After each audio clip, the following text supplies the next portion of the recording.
how is everyone today? So, today we are going to keep playing Cinderella Evermore. We are going to continue playing Klaude's route in order to get the best ending. We were in like halfway through chapter 3 last time, so let's just switch and go.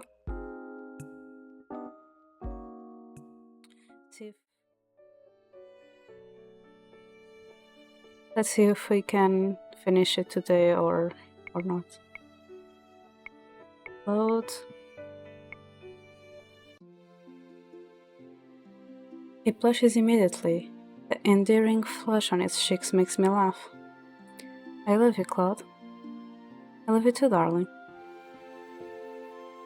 He puts a hand to the rose locket.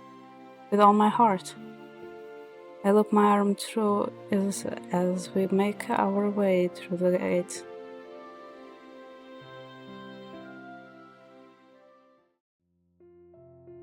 I plop down on my bed with a sigh. The night celebrations have gone on so long, I am more excited than usual. Sleep feels incredibly alluring, but... Sit up as Klaude enters the room with a bright smile. And here I was hoping you'd fallen asleep, so I could wake you up with a kiss. That will not be necessary. Klaude steps forward and holds out a small box to me. It is simply wrapped with a small blue ribbon on top of it. I wonder what it could be. Klaude takes a seat beside me as I unfasten the ribbon at the top and pop up the box open. After getting through layers of wrapping paper, I find a smaller box inside. I pop the box open carefully and stare at what I see inside. Take the pendant and its chain out of the box carefully and trace the petals with my fingers. My eyes immediately go to the rose pendant on Klaude's chest. Now we match. My fingers tighten around the lily pendant. Celebration to Martian and for the townsfolk, the cake, this gift. Despite Klaude's flair for the dramatic, he was still able to give me so many things today without sacrificing their genuineness. You like it? No. Klaude's expression falls. Then, just as quick, he looks confused when I laugh. I love it. You really do love to tease me, don't you? I put a hand on his knee and lean forward, still gripping the pendant in my fingers. I promise to treasure it always. Thank you, Klaude. Before we can say anything, I lean forward to kiss him. Our lips meet, in a kiss that starts soft and then eases into something deeper. I lean into him, causing to fall back on my bed. Oh, you're in one of those moods. Not at all. I just noticed your form was lacking, so I exploited their weakness. I should know better than to let my guard down in front of my best pupil. I lean toward him again, my lips brushing his once again. The knock startles us both. When neither of us say anything, the knock comes again. Excuse the interruption, Princess Iviana, Prince Klaude. The king desires to speak with the prince in the throne room. He says it is about a celebration budget. Celebration budget?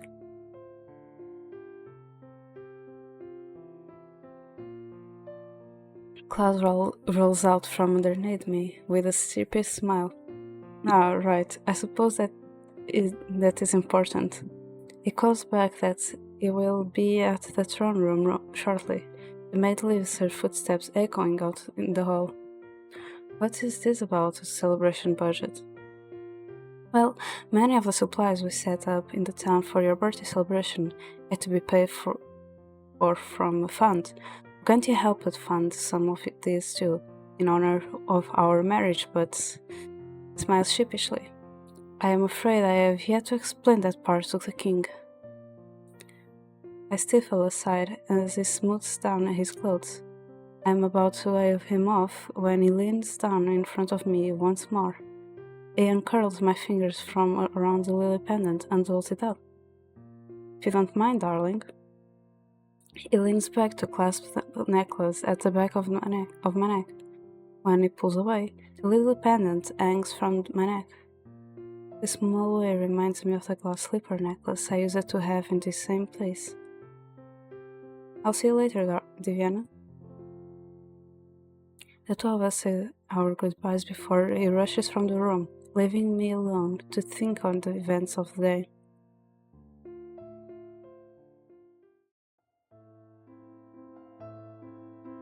Days pass after that, and the usual schedule begins to fall back into place. Klaude returns to his usual morning meetings with the king and his class sessions. My own schedule is composed of meetings and lessons, including magic practice with Laura and Waltz. On top of all those things, I have the lessons that I mentioned to Lance.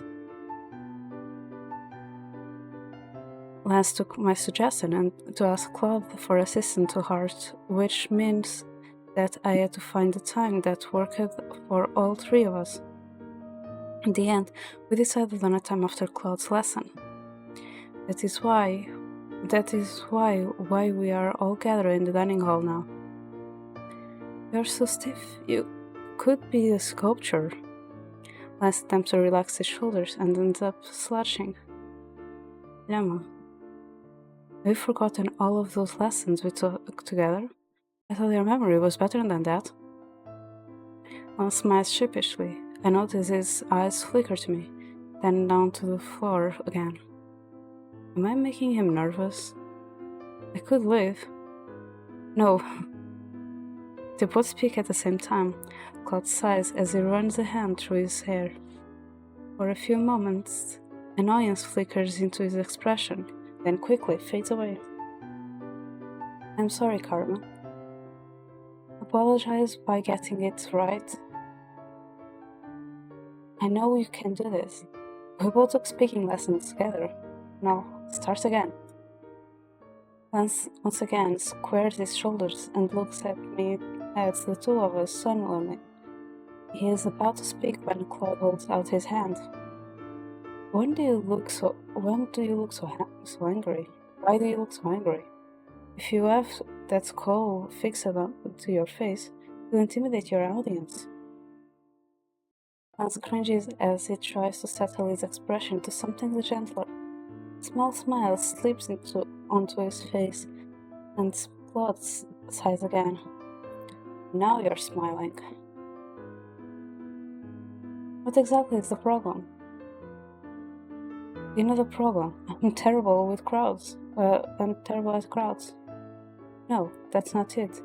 You've spoken to crowds plenty of times before. This has nothing to do with the audience at all, does it? It's the subject material. Well, of course I would be stressed about the subject material. This is a speech announcing my inevitable ascension to the throne. How can I not be stressed about it? Most times I feel like I'm not worthy of the title of king. When Klaude remains silent, Lance crosses his arms and looks at him quizzically. Karma? Klaude's only response is to glare. Why is he so angry? I don't understand. Don't understand? It is an honor to be crowned a king. We have been preparing for that duty our whole lives. You have known as long as I that this honor would one day be bestowed upon us. Never once have I seen you struggle or complain. And yet, now that I am out of the picture, you suddenly flounder. Karma. I did not give up that title just so you could bring shame to it. Lance stared at him, obviously shocked by this turn in the conversation. My surprise mirrors his. What? Both of us speak in unison. I am disappointed in you, Lance. The anger on Klaude's face is alarmingly palpable. He glares at Lance, who is looking more and more like a mice scum beneath that gaze. This is not right, but...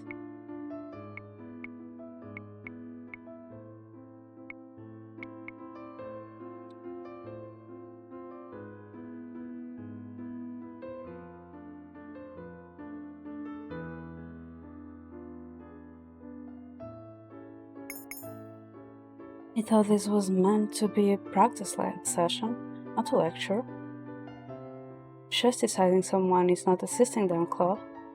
This might be their lesson, but Klaude is being unnecessarily harsh. Vienna. We've frowned at each other for a few moments, our gaze locked. In the end, it is Klaude that deflates a look away first. The vulnerable expression on his face is both heartbreaking and confusing. Okay. He looks guilty, which means that he knows that he is in the wrong. So why is he acting like this? Carm, is something wrong? Klaude scowls. I am unable to withhold my opinion. I step forward, eyebrows furrowed. Lance was simply asking for help. And now you are angry at him for some reason. This is not about him. This is about you, isn't it? But if this is about my being stressed, then I apologize. I want to do my best when giving this speech. The last thing I want to do is embarrass father. The dining hall doors open and a few servants enter, breaking apart the conversation.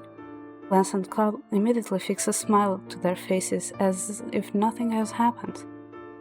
We'll continue this next time, Lance. Of course. The two give each other courteous nods before Klaude turns and walks away. As he passes by me, he leans over and whispers into my ear. I'm sorry you had to see that, darling. I'll explain later.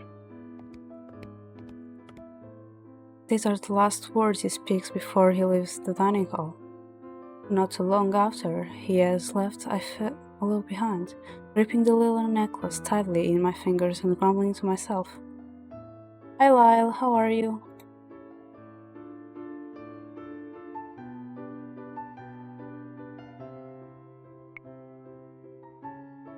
And just when I thought things were returning to normal. Oh my god. There are cables here.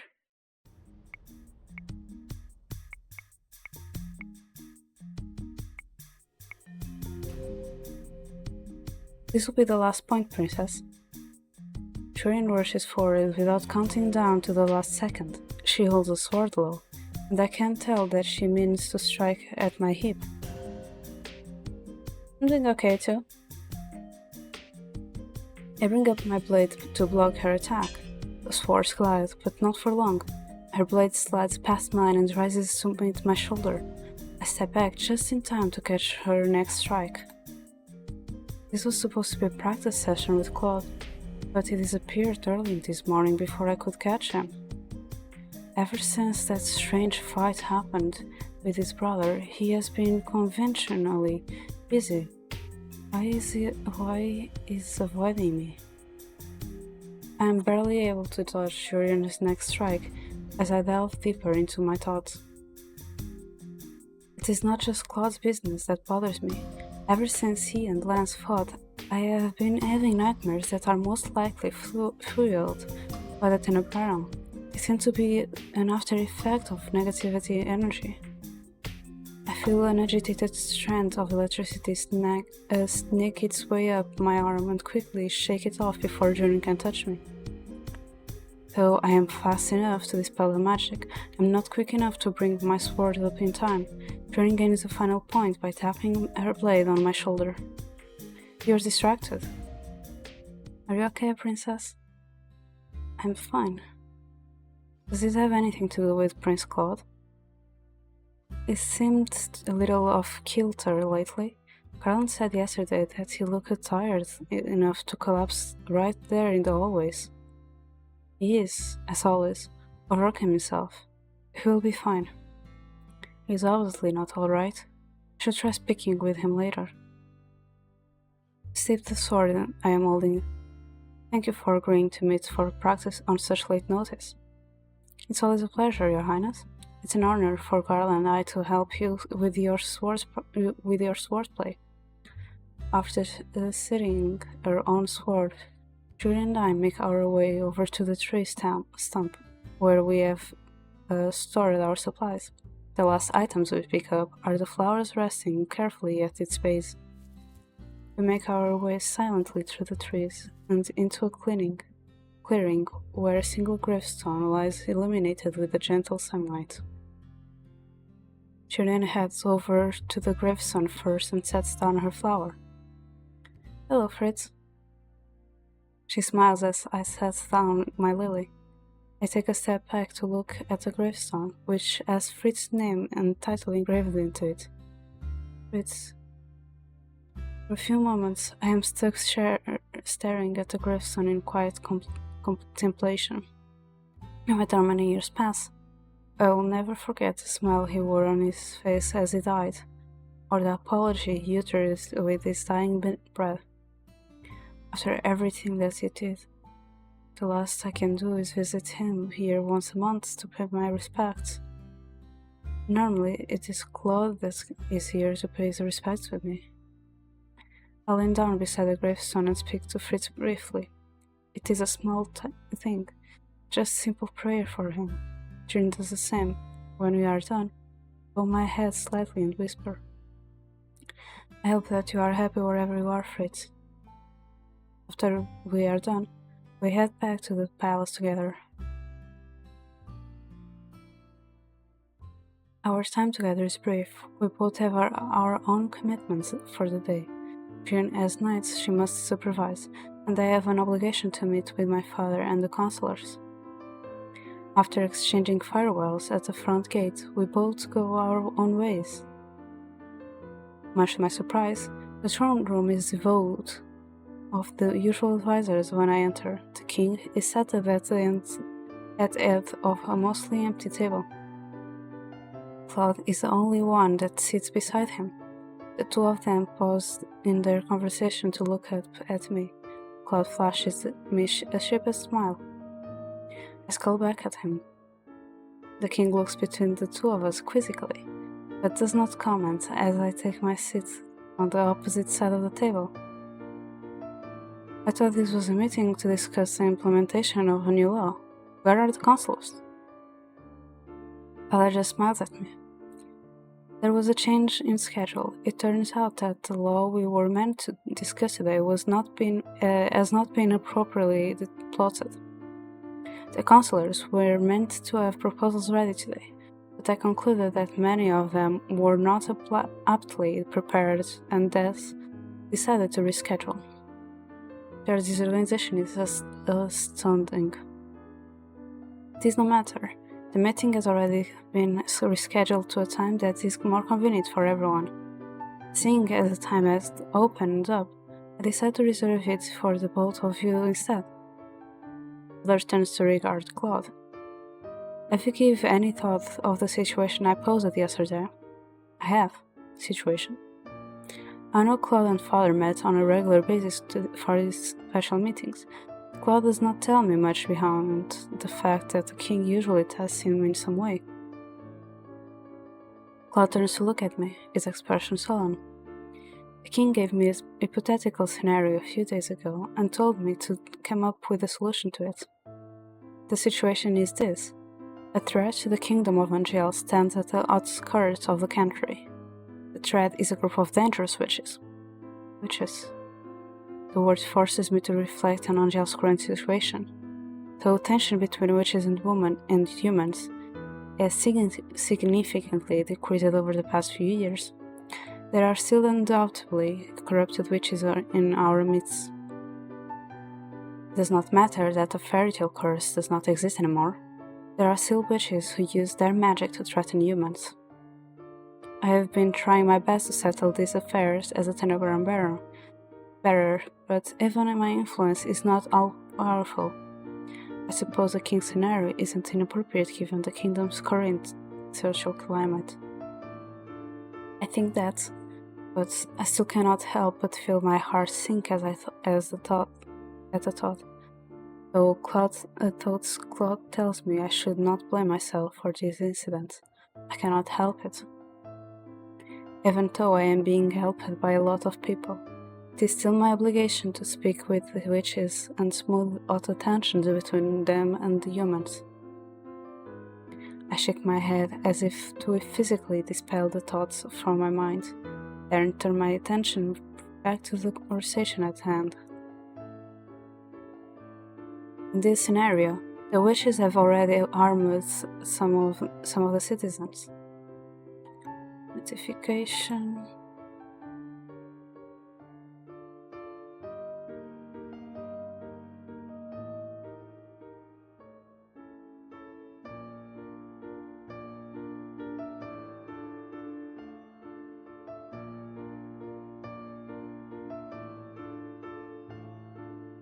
Given this kingdom previous history with them, what action would you take as king to dispel the threat?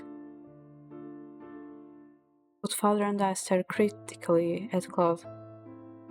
My answer still remains the same, Your Majesty. I would refuse to meet this threat with hostility until I have captured and spoken to them. I don't believe that I alone would have the right to judge them. I would speak with the witch on the matter before passing judgment. I will explain this to the townsfolk. What do you mean? What if many of the citizens still worry of witches because of the war? Advocate for an immediate death sentence. I feel a soft pang in my heart at the statement. Whenever father says things like that, I cannot help but imagine the atrocities the witches had to face here in the jail during the war. I could say that such a decision would be inhuman. In my eyes, condemning anyone to death is an unforgivable crime. Besides that, everyone deserves a trial, no matter if they be a human, a witch, or a fairy.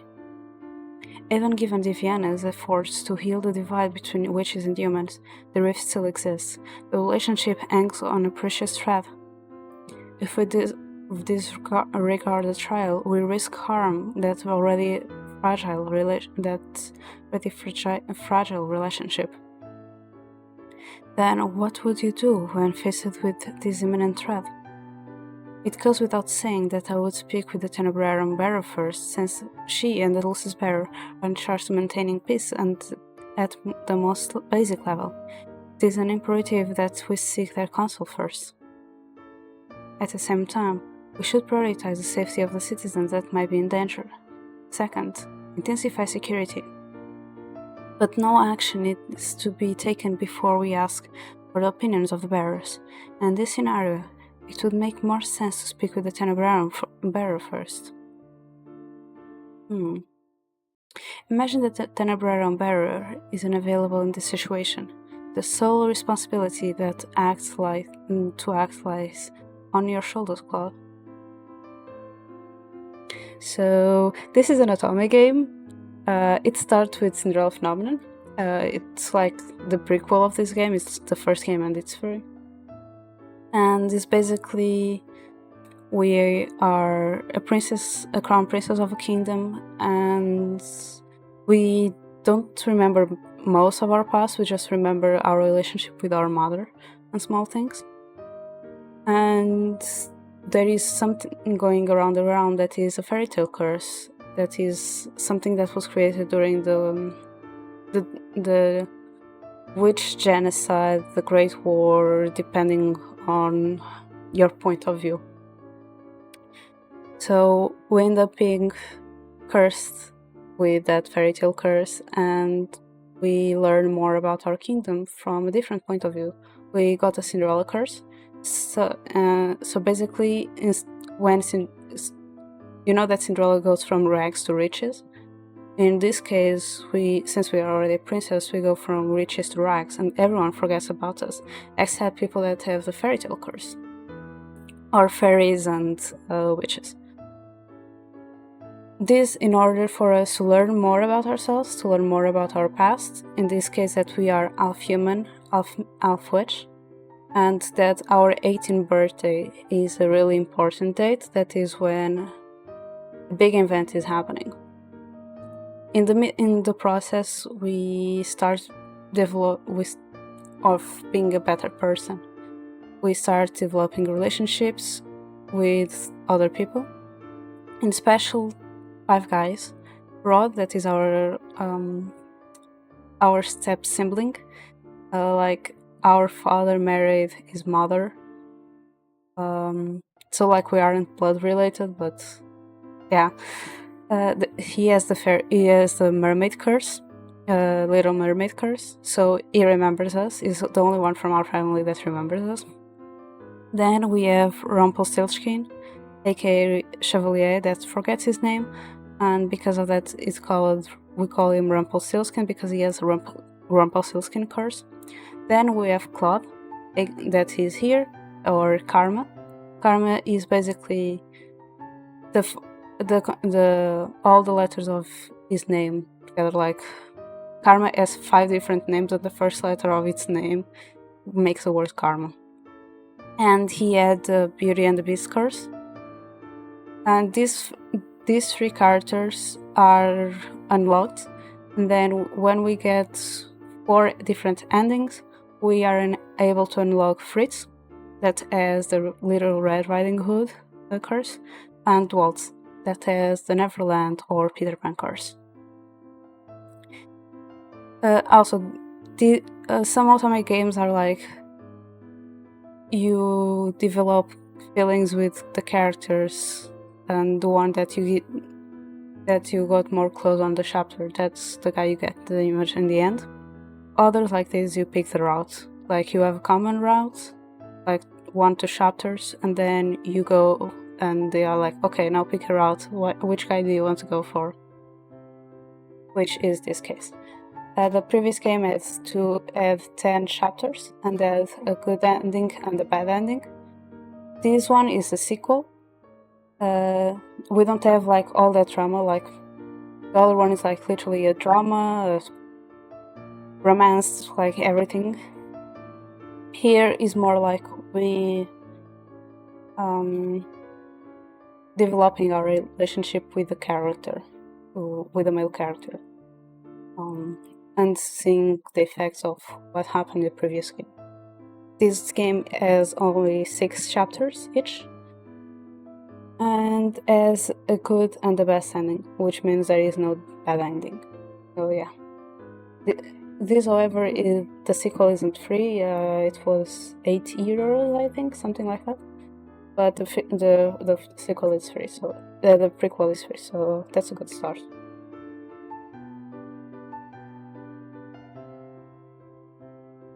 Both Klaude and I stare at the king. Unavailable? In this hypothetical situation, yes.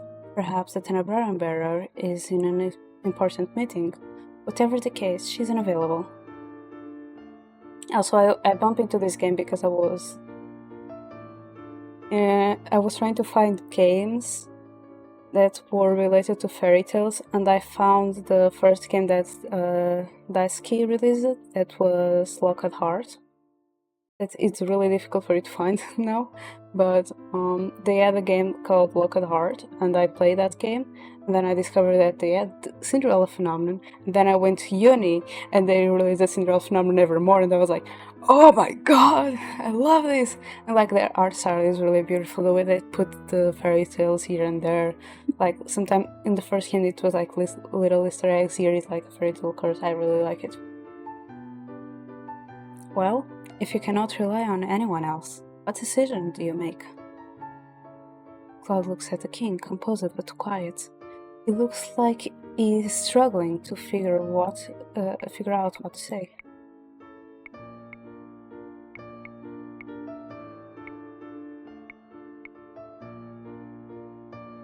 Okay. Also, since I did already the good ending, I'm going for the best ending now. And I took note of answers, so I'm looking at the paper. Remain silent. It is not my place to speak. The king may have called me here, but this is Klaude's test. Besides, I trust that he knows how to answer.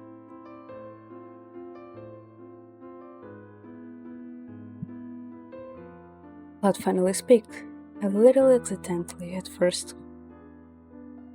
With all due respect, Your Majesty. A king rules for the people, yes? Even if he was just a human king. He has a responsibility to oversee the safety of all citizens in this kingdom, human or not. Thus, I would say it is necessary that he seek guidance from others. The kingdom has a responsibility to work with the witches to solve this problem. Such collaboration is vital to maintaining peace. To skew that balance even more by condemning a group of witches to death would not just be a fool's move, it would be an echo of the same heartlessness that started the war in the first place. The king looked at him, thoughtful. When the Great War broke out, Brigantia was uninvolved. My father has always disliked war. He has always believed that violence only begs more violence. It is for this reason that we did not come to anyone's aid in the previous skirmish. I hear about the notorious Hilda growing up, stories of her radiant beauty and strength, of her intimidating but regal existence. When those stories became tales of a woman whose heart was made of ice, I was not fearful. I was saddened. I often wondered what could be done to bring such a noble figure to madness. I've met a good many witches in Angel, and I can say with pure conviction that there are many that can be trusted, even despite the current divide. A king may wear a crown on his head and have the final say, but he must always take advice from those that have more experience than him. It is so strange to see Klaude so humble.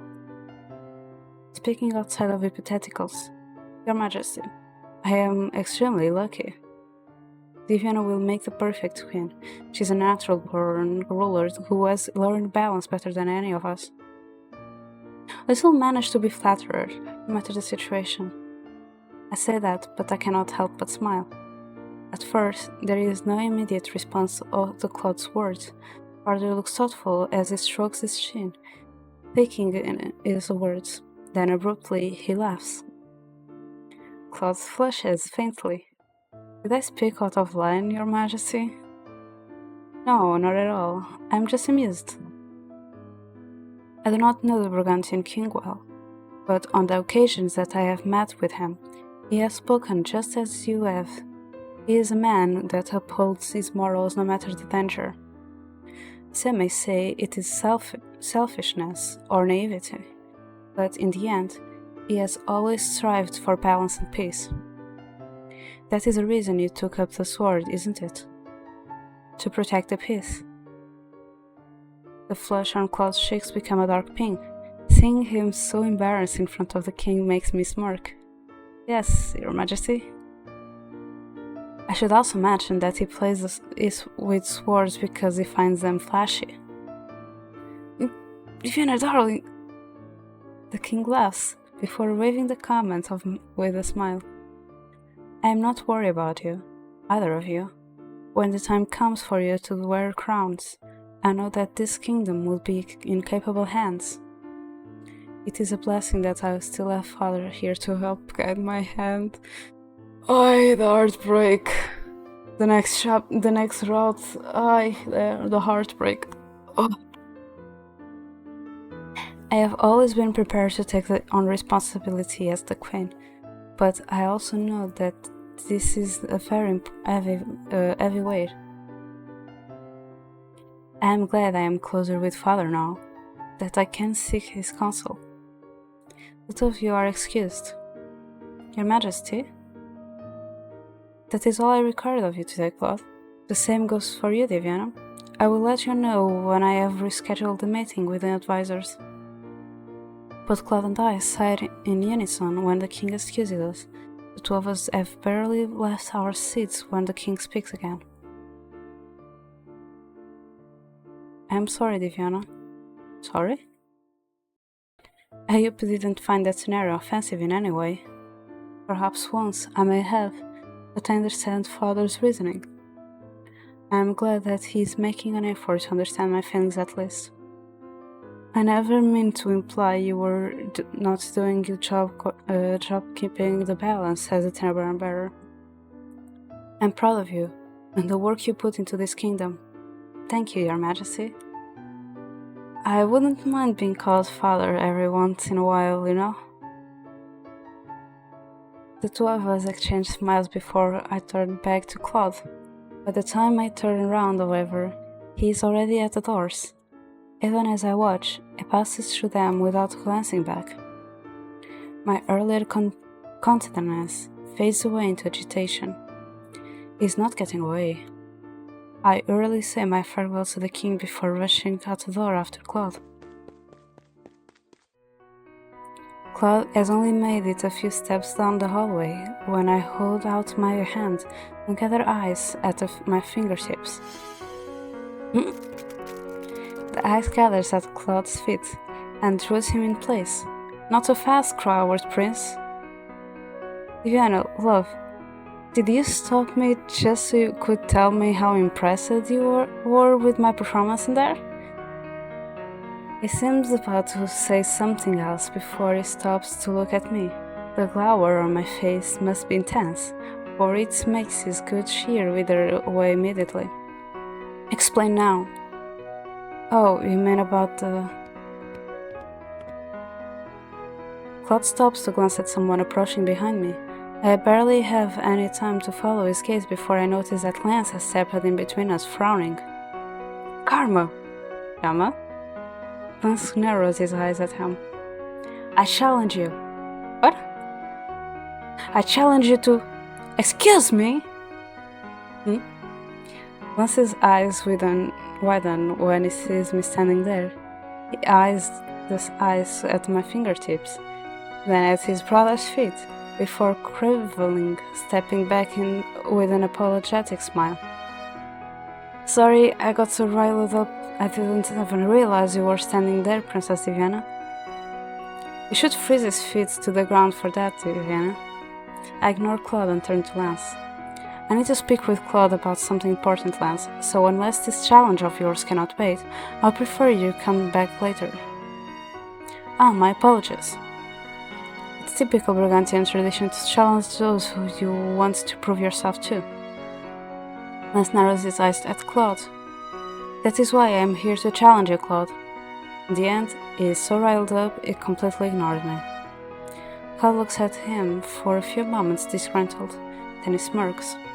Usually, I'm the one to challenge you, but if you insist, you're going to have to let me choose the challenge. I haven't forgotten the last time you chose chess. It was not my fault people were cheering for me because I had the better disposition. Do you know how difficult it is to win at chess when people are cheering at you? Lance inclines his head toward me. Why don't we let the princess select the challenge? Klaude looks like he is about to protest before he notices a frown on my face. Fine. After you select this challenge, I'll tell you everything you want to know, Divyana. No more running. You promise? I promise. I can either put them on a level playing field or give Klaude an advantage.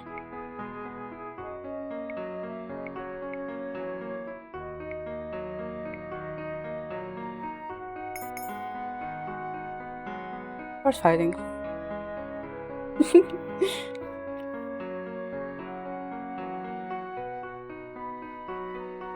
An uncharacteristically intense light comes into Klaude's eyes as he stares at his brother. Good suggestion, Divyana. He glares at Lance. Fight me. What? Lance looks obviously disheartened. He looks at me, and for a few moments, His eyes are so pleading, I almost felt the need to reconsider. We'll settle this with a duel. It will be very traditional and straightforward, no cheating, and we will only use practice swords. I'm giving Klaude advance here, but regardless of what happens, I do believe this will help the two of them see eye to eye. We can have either Julian or Garland oversee the match, so as long as they are not busy. What is this? Is my little brother a coward? No, I accept your challenge. Interesting, because on the previous one was Rod and Damelin that was singing, and now it's Julian Garland, okay. A competitive glint sparkles in Lance's eyes as he holds Klaude's gaze. Good, now that the two of you have decided on a challenge, you are done. Now, if you don't mind, Lance, I have business with my fiancée. Lance bobs his head politely at me. Of course. Thank you for your assistance, Princess Siviana. He flashes me a grateful smile before turning away, not even bothering to say anything to his brother.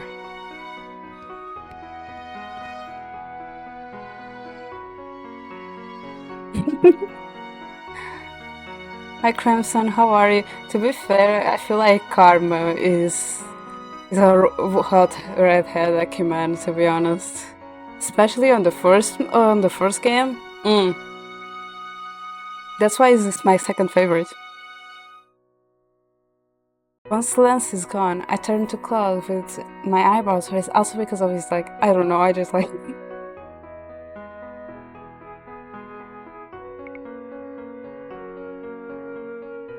You told me before you tell me what's my god, I can speak. You told me before you would tell me what was happening between you and Lance. That you would tell me what has been bothering you. I'm doing okay as well, but I'm having fun. I enjoyed this game. Sadly, I only have one more route to go. But I also have other games like this to play, so it's kinda good. After 2 years of streaming, all the visual novel I played was this. Or was the first game, or it was this one. My first stream was actually the first game. You have been insisting that you are fine when you are not. And because of you, I have been having nightmares. You have? Viviana, I had no idea. I apologize. If you are sorry, then you will tell me what is going on. But nods his head at me slowly, defeated. After dispelling the ice at his feet, I half pulled him back to my room. Also, this second game is a little bit more spicy than the first one. When we return, I take a seat by the window while Klaude makes himself comfortable at the piano bench. As always, you are trying to run from your responsibilities. I must disagree with you. I have shirked no responsibilities, but you have. You have a responsibility to tell me when something is wrong. We made a promise 2 years ago that there would be no more secrets between us. For a few moments, Klaude only looks at me quietly. He looks somewhere in between melancholy and thoughtful, almost like he is lost in his own reverie. When he finally does speak, he looks calmer. Allow me to start off first by apologizing. There are 2 reasons I never said anything. The first is simple. I thought that these feelings I had would be fleeting. I didn't expect them to cling to me so persistently. And my second reason is size. Every person has their share of pride. I know that I'm feeling his pity, which is why I would have rather not brought it up to you. I furrowed my eyebrows at Klaude. Klaude, do you know you can talk? Oh my god, I can't speak. Klaude, you know you can always talk to me. I'd rather you tell me things openly without me having to pry them out of you. Unless would rather I shook the truth out of you. A small strand of electricity travels up my arm on accident when I say that, but Klaude seems to think I have called it on purpose. He shrinks back. I think I would rather not make you angry. The last time you were irritated, you sliced off my hair. He puts a hand absently to the back of his neck and rumbles. You deserve that. Turning your back on someone during a fight is antagonizing. Claude sighs. I'm sorry, I'm just in the habit of keeping things secret. I've told you before that my father and mother are all about appearance, haven't I? Mother believes that keeping things to oneself is a good way to show self-discipline and control. I've always lived by those words. It wasn't until I met you that I began to realize how important sharing the truth was. He leans back against the piano, eyes narrow slightly in thought. Finally, he shrugs his shoulders. If you want the pathetic truth, then I'll share it willingly. My current irritation comes from a lack of self-confidence, my brother's and mine. What? Hard to believe, isn't it? I think back to the way Klaude interacted with the king in the throne room. To me, he seemed quite at ease. He crosses his arms and crowns. Once he's like a mirror. What? Whenever he is here, I can't help but think on the things that I left behind and the responsibilities I have before me. And not only that, but Lance's insecurities remind me of my own. Thank you. Why that pre-made mode? It stemmed from his lack of confidence in leading, and mine stemmed from being inadequate of the following.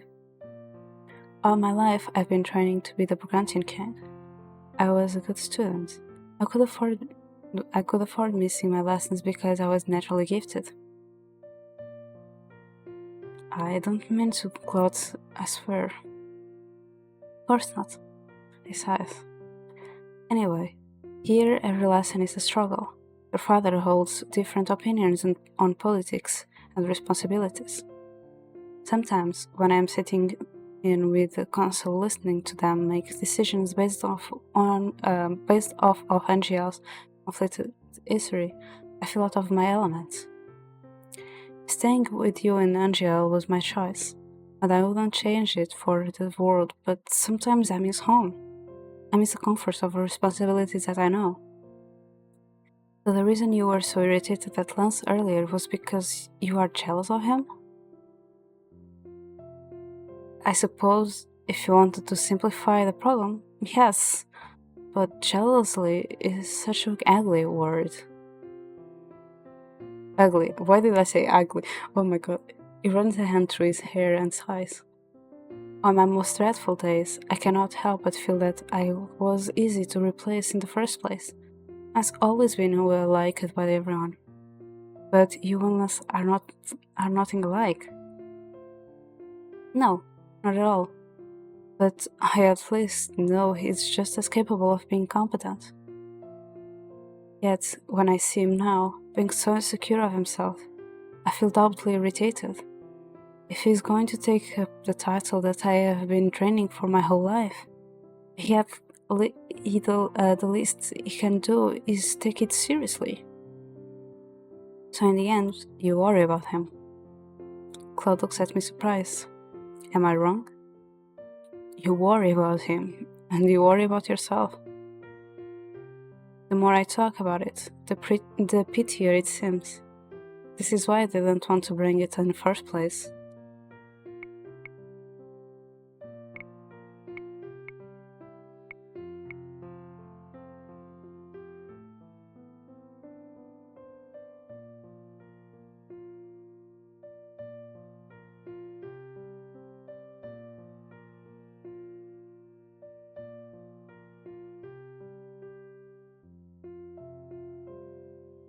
Or I'm just answering to a message.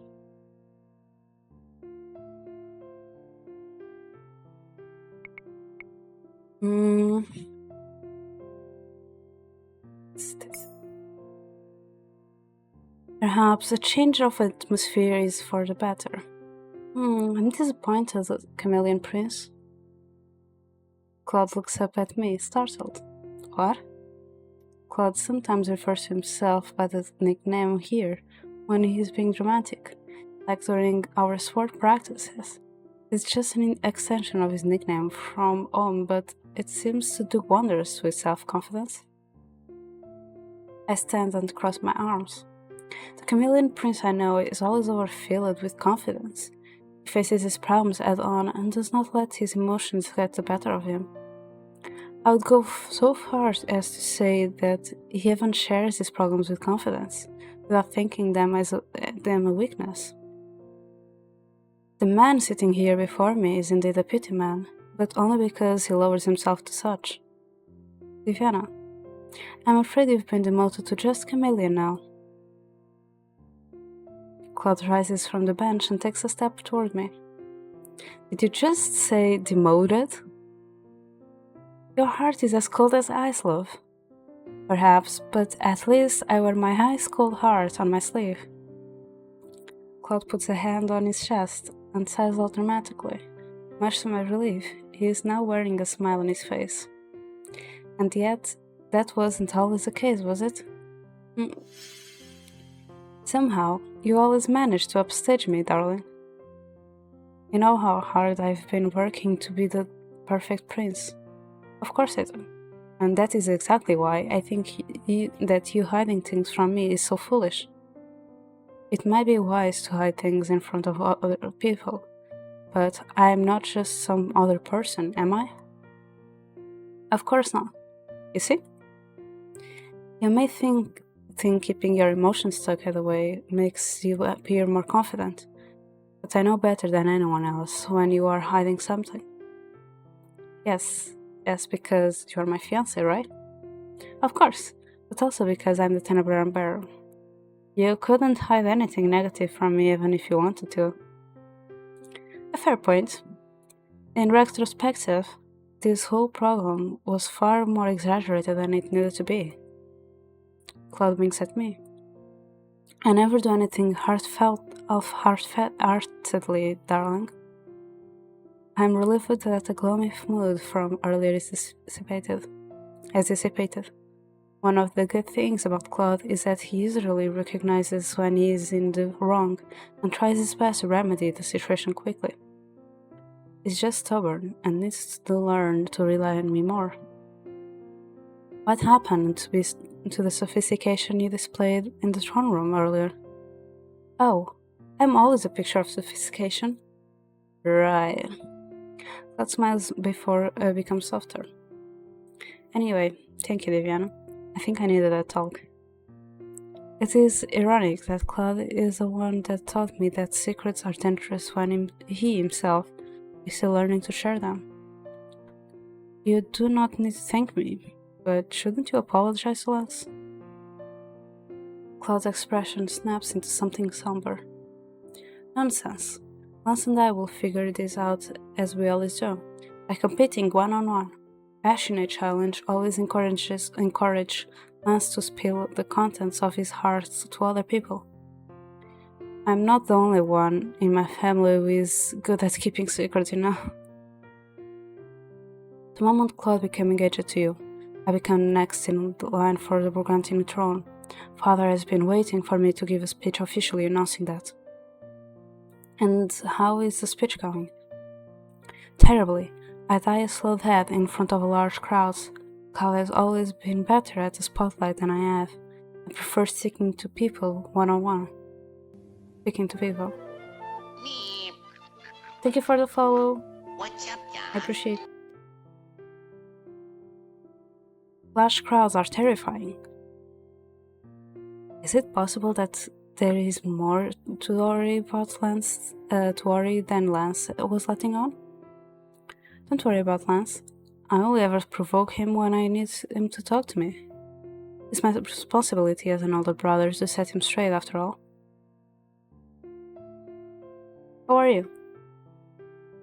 You two are both so problematic. Well, we are brothers. I'm just lucky that I have a certain lovely witch here to listen to my woes. Thank you for that, Viviana. With that, the heart of the problem, at least, is solved. The both of us are both able to go our own ways with confidence.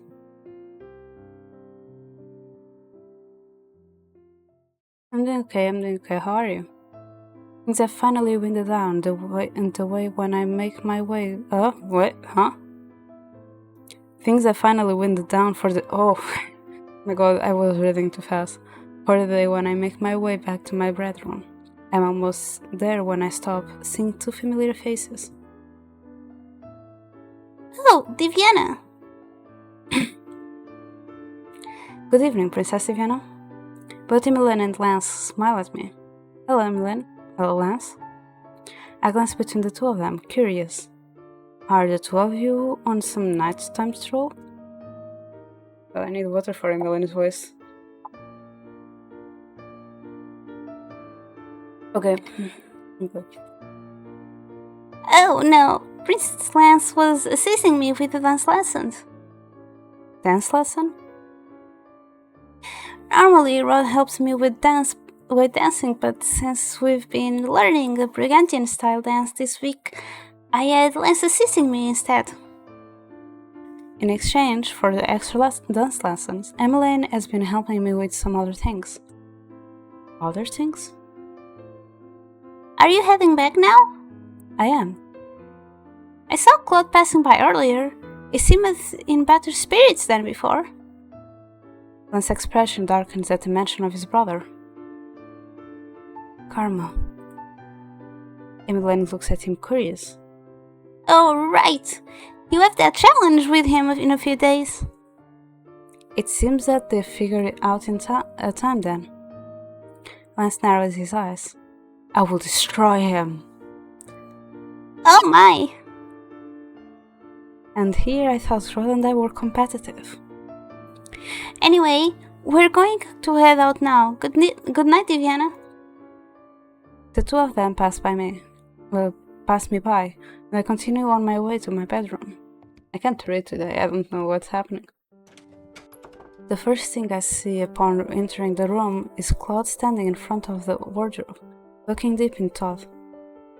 He mumbles lightly and casts a glance over his shoulder at me as I enter. What? No knock? Not when this is my room, no. He pauses briefly, his eyes fixated on me for some reason. Without even realizing it, I grasp the pendant at my neck. What? Is there something on my face? I just noticed you wearing the necklace. My fingers loosen around the pendant. Why wouldn't I be wearing it? It's become my most valuable possession after all. I can see the recognition in Klaude's eyes when I laugh. He glances again at the necklace I sought. I'm glad I could get you something you can always wear around. As for me, he returns his attention to the closet. Looking for something? Yes, one of my nightshirts. He sighs as he squints into the wardrobe. I already know what shirt he is looking for. I'm amazed that he has not already found it, considering I can't spot it on the bed. I slowly inch my way toward the shirt as he closes the closet doors. I manage to grab it and hide it behind my back just as he turns around. Diviana, have you seen? He stops when he notices the way I am standing against the bed. Slowly, he begins to make his way over to me, a casual smile on his face. I wondered where it could be. He stops right in front of me, and then, without any words at all, attempts to grab the shirt from behind me. I dodge out of the way just in time and circle the bed to put some distance between us. He raises an eyebrow. What's this? Are we playing some kind of game now? A game? This is no game. I'm just getting back at you for keeping secrets from me. I try my best to frown at him, but to no avail. The smile keeps coming back to my lips no matter how much I try to force it off. Perhaps, if you ask me very nicely for the shirt, I shall return it. Klaude takes a step forward and lays a hand on his chest. Diviana, my love, could you please return my shirt? Dramatics aside, I cannot help but keep beneath his pleading gaze. I am about to hand the shirt to him when he reaches forward and in one swift motion, snatches it straight off my hands. Hey! Klaude shrugs out of his coat with a quiet smile. You should know better than to not let your guard down in front of me, darling. He turns his back on me as he pulls off his shirt and reaches for the other one. Let my guard down in front of him. Hardly. I approach him swiftly, and before he can react, push him down to the bed. He only has a few moments to stare at me baffled before I pin him down. Who's letting their guard down now? Are you sure I didn't let my guard down on purpose? I roll my eyes at him when he grins, then lean down to plant a kiss on his lips. I loosen my grips on his wrists, but only enough so that I can lace them through his fingers. Before I realize it, I am laying beside him rather than looming above him.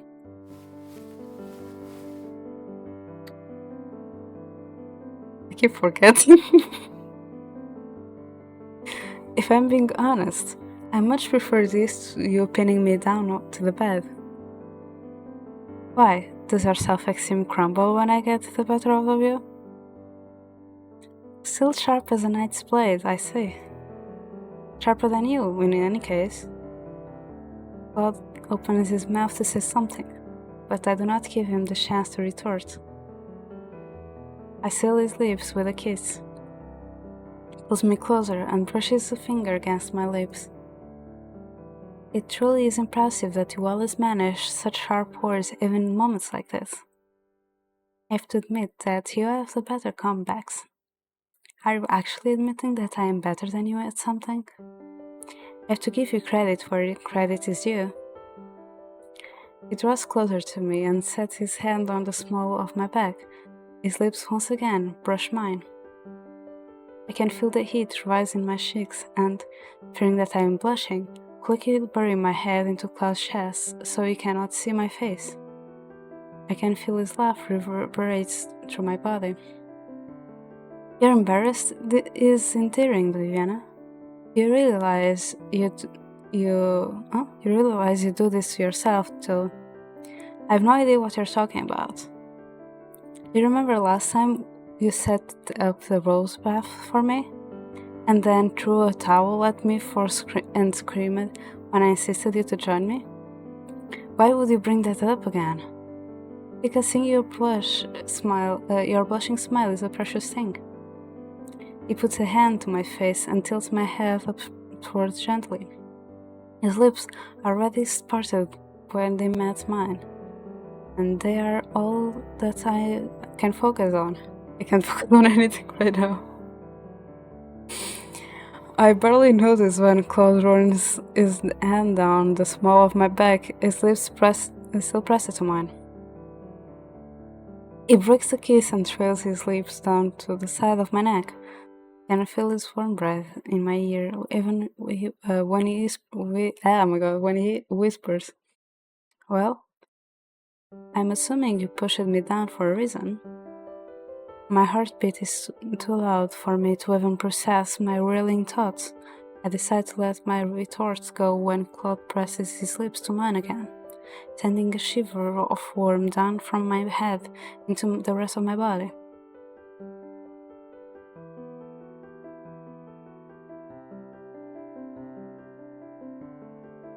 The burden of my responsibilities falls away from my body that night.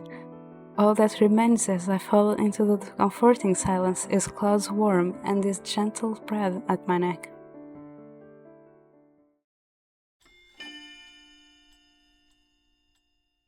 The princess and her prince. Okay. I haven't read titles in a while though. Just notice. Since I saved, let me just check some notifications. Remove this.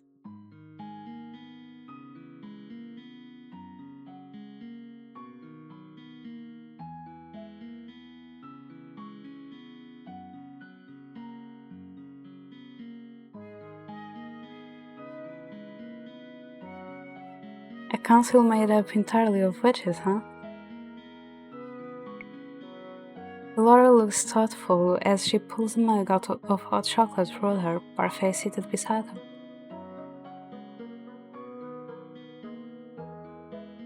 It's been a while since that structure was implemented here. It has been a few days since Claude and I officially suggested the idea of a council of witches to the king. Claude and I have been discussing the idea ever since we met with him. Today, after cementing the details of that idea, we come to discuss the proposal with Laura and Waltz. It will be nice to have some structure for a change. It was just Hilder calling the shots during the war. Very one-sided, let me tell you. At the end of the day, your word is law, but who can object to special meetings? I'm sure the other witches will love the idea. All of us are very fond of sharing our opinions after all. I look pointedly at Laura. Some more than others. Laura crosses her arms and snorts. I could say the same about you, princess. So what inspired the idea? Claude, who had been standing idly by the bar speaking with Anis, and Waltz turns to look at Parfait. Viviana and I see how basic the human council's opinion can be. It doesn't make sense to rely solely on them. We thought the Council of Witches would be able to represent some of the more subdued voices in MGL. You come to a good conclusion, Princeling. What do you think, Waltz? Waltz, who had been busy helping Anais with the dishes, looks up and smiles. Oh my god. Thank you, sweetie. It would mean more representation for the witches in the government, wouldn't it? I could never disagree with that. Either way, I would trust Viviana's opinion on anything. And what of my opinion? What surveys Klaude with a mischievous smile? Well, I suppose for some who's kid-sized, you are pretty reliable. Kid-sized? I assure you that you are still far more child than I. The comeback from the previous game, oh my god, I love it. He just threw it back at him. I'm taller and older than you, you know? And you also spend your days playing hide and seek with children and putting on magic shows. What's less? Better to be an oversized child than a kid-sized one.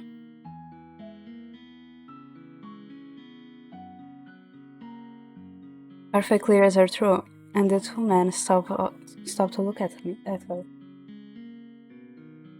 Anyway, I hope that you'll explain the importance of this idea to Sino when he visits. He's been saying lately that he can't stand to attend meetings with the other fairies.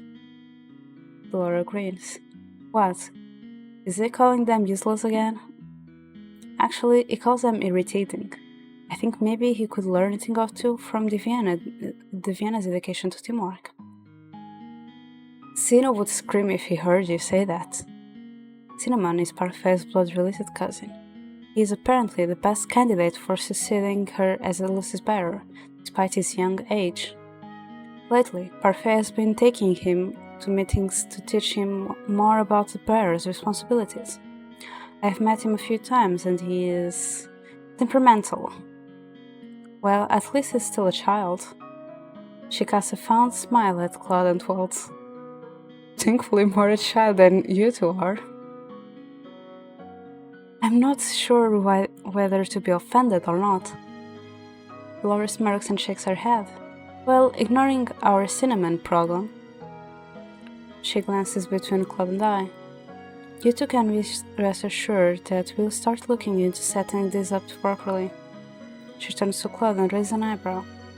Sometimes, Prince, you manage to surprise me. I thought you were lazy, but you're actually quite diligent. I definitely take offense to that.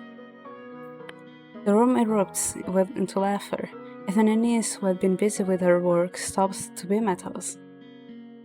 As our conversation is drawing to a close, I glance at the clock and notice the time. I recall that we are supposed to meet with Lance soon.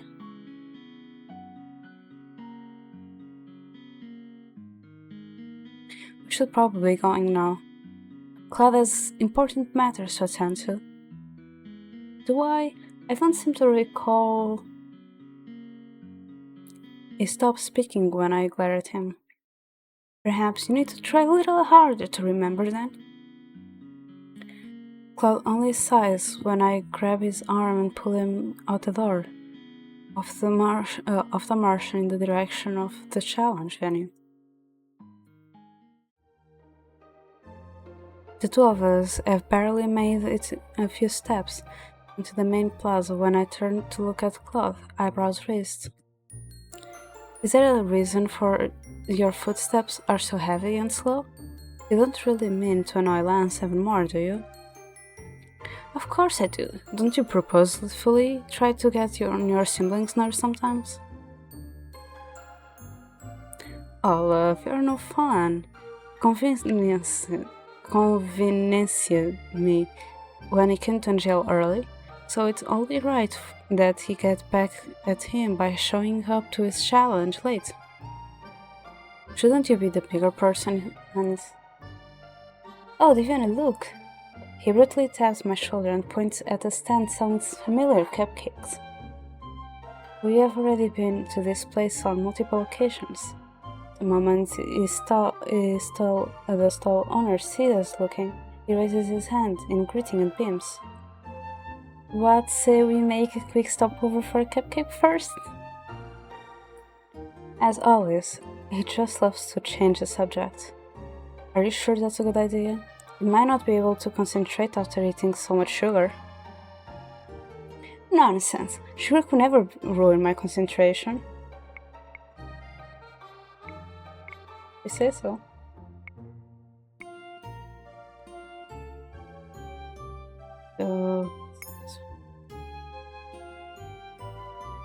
You are a saint, Diana.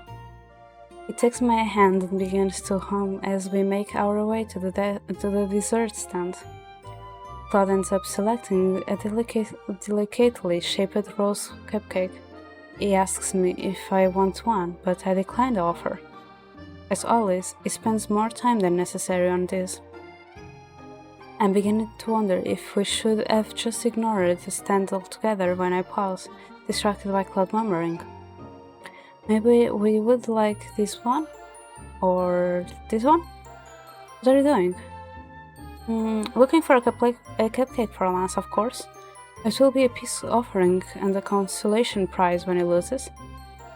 My brother has an insensibly smooth tooth, sweet tooth, you see. Just like Klaude, it seems. Klaude eventually selects a small cupcake topped with a gold-red butterfly.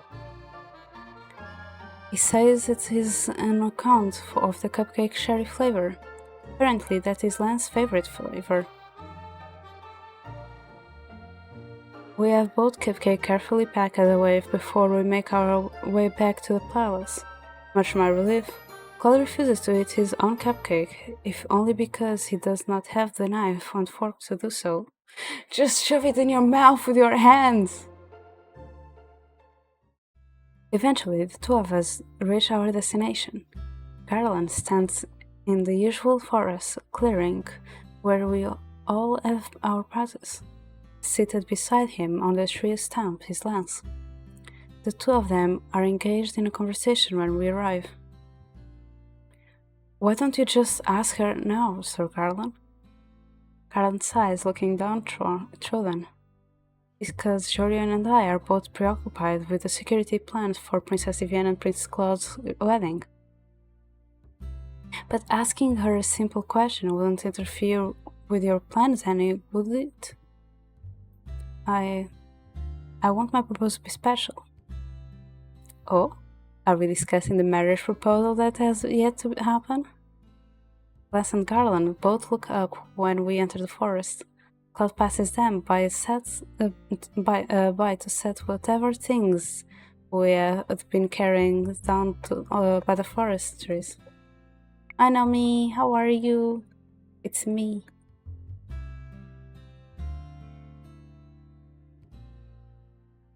You're late. My apologies. Vivian and I were at a marsh discussing an important proposal with two witches. Now, it turns to regard Lance somberly. Are you prepared, Lance? Of course. Garn takes his place between both men, handing them their practice swords, and he realized the rules of the match. I settled myself on a nearby tree stump and absently moved to pick to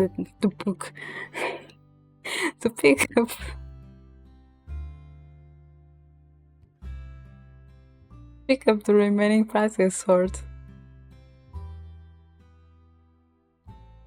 It has been a long time since I used the practice sword, almost a whole year. I cannot help but recall my first practice session with Klaude when I hold his. I can speak. Klaude, when I hold this sword in my hand. I am jolted from the reverie by the sound of the clashing blades. I glance up just in time to see Klaude effortlessly slide his sword past Lance's. He then dodges gratefully as Lance takes a quick stab at his side. It is not difficult for me to see the gap in skill. It becomes more and more apparent that Klaude is not even trying, while Lance seems to be exerting too much effort with every motion. The longer the match goes on without a single hit, the more certain I become that Klaude is just toying with his brother. He has many chances to land the hits on Lance, but he never does. Much to my surprise, even Lance seems to realize this. I hope you're not holding back because you feel pity for me. His words are filled with contempt, but her only response is a smug smile. Oh no, another one. Thank you, Siri, again. Lance rushes Klaude again, but the attempt is clumsy. He nearly stumbles past him and right into a tree. Klaude takes a few steps back, still smiling. Why is that idiot smile plastered to your face? It's a second one today. And earlier I was on South Stream and there was also one there. Oh my, you're sim out of sorts, Llama. Says the man who instigated this mess in the first place. Lance rushes at him again. This time, Klaude holds out his sword to block him. The blades collide and both men grunt. Klaude moves his sword first, painting it in a circle and then backstepping until he is behind his brother. He lands a hit on Lance's shoulders. 1. Lance turns on him so suddenly, even Klaude cannot step back in time. He hits Klaude square in the chest, causing him to stumble back. The anger on Lance's face is palpable, enough that it makes his cheeks flush. Much to my surprise, Klaude just laughs. Typical Llama. The fight continues after that. This time, Klaude does not falter when he gets the opening. He is able to tap Lance 2 more times on the shoulder without suffering any more hits from him. Garn calls out the end of the match, and once Klaude lands his last hit, much to everyone's surprise, Lance does not relent. He comes at his brother again, and Klaude is only able to hold his sword up in time because of the distance between them. What's this? The match is over, Lance. Or would you like to do 3 more points? I assure you that I will win in the end regardless. This time I'll do it without even trying. It will be less painful for you to do it that way. Lance's face flashes a vivid angry crimson. Stop doing that. Klaude grunts as he throws his brother's sword off of him. He takes a step back but does not respond, looking down on me and gloating. You wear that smug smile on your face now, but get angry at me when I'm struggling. To make matters worse, you refuse to help me, but still call me weak when I try to do things on my own. You are an insufferable, walking contradiction, brother. Before any of us can react, Lance is already charging at Klaude again, sword raised.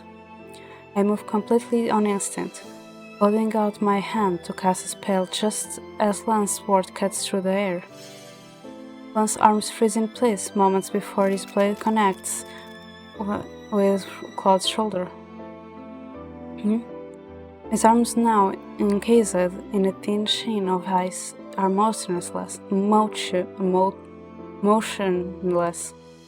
I stand from my spot with a frown.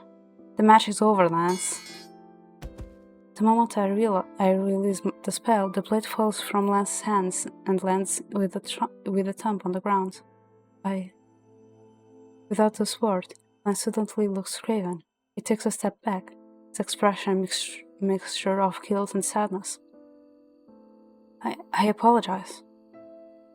He's silent for some time after that, but Carl and Claude stare at him on edge. They only relax when Lance sides out of and holds his hands. I concede, you win, Claude. He turns on his heels and begins to walk away without another word. Claude and Garland both watch him so quietly. So quietly, not saying anything until he's out of the area. What was that? Demonstrates feelings.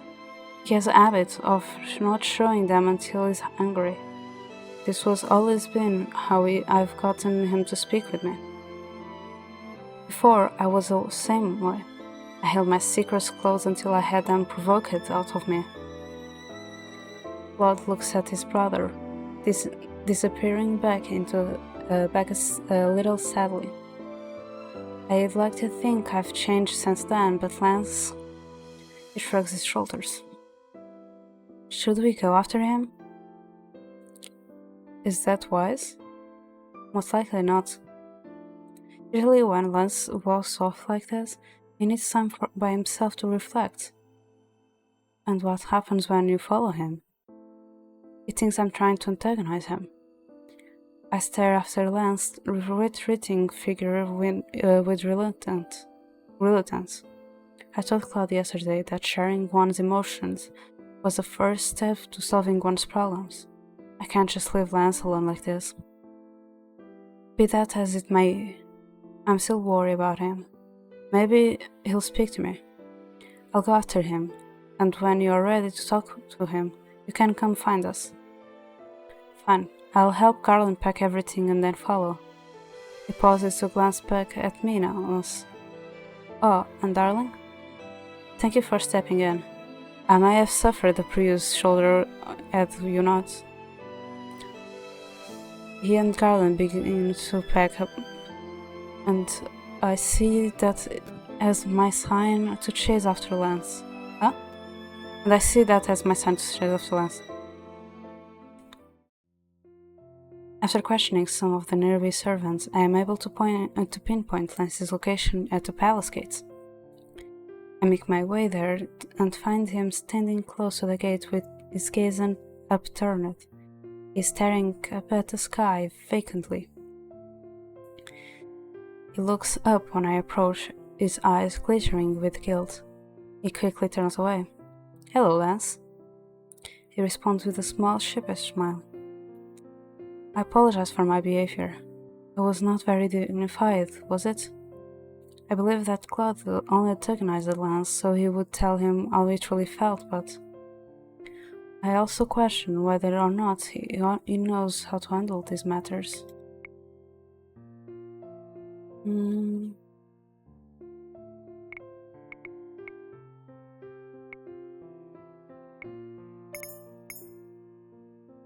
No, it was not. Oops. You had to have said something to Claude before it came to this. Lance furrows his eyebrows at me. This has always been how Claude and I solve our problems.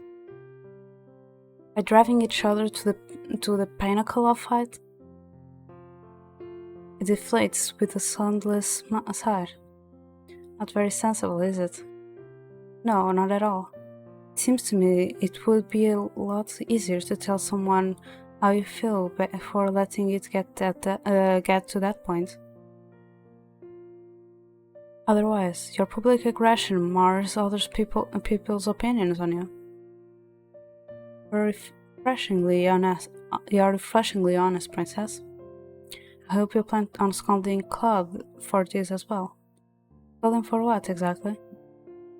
For being ungentlemanly and petty. Anyway, I think it would be helpful to you to have a better way to vent your aggression. That goes for Claude too.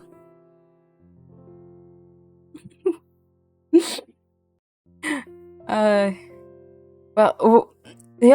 it kind of already got scolded in the previous chapter, though. Lance looks about ready to say something, but then I notice him looking past my shoulder. He quickly diverts his eyes. What's this? I could have sworn a conversation was happening here, but now all I hear are crickets. What did you have? Oh my god, I can't speak today anyhow. What did you come here for? Scold me? Yes, I was going to scold you as an older brother out too, but it seems my lovely fiancé has already done so for me. You were eavesdropping? Of course not, I just happen to have very good ears. Since Viviana has already spoken with you, I came here not to talk, but to apologize. You apologize to me? You make me sound like a heartless cretin, Lance. And after all the trouble I went through to bring you... oh my god, my Portuguese came out there. To bring you...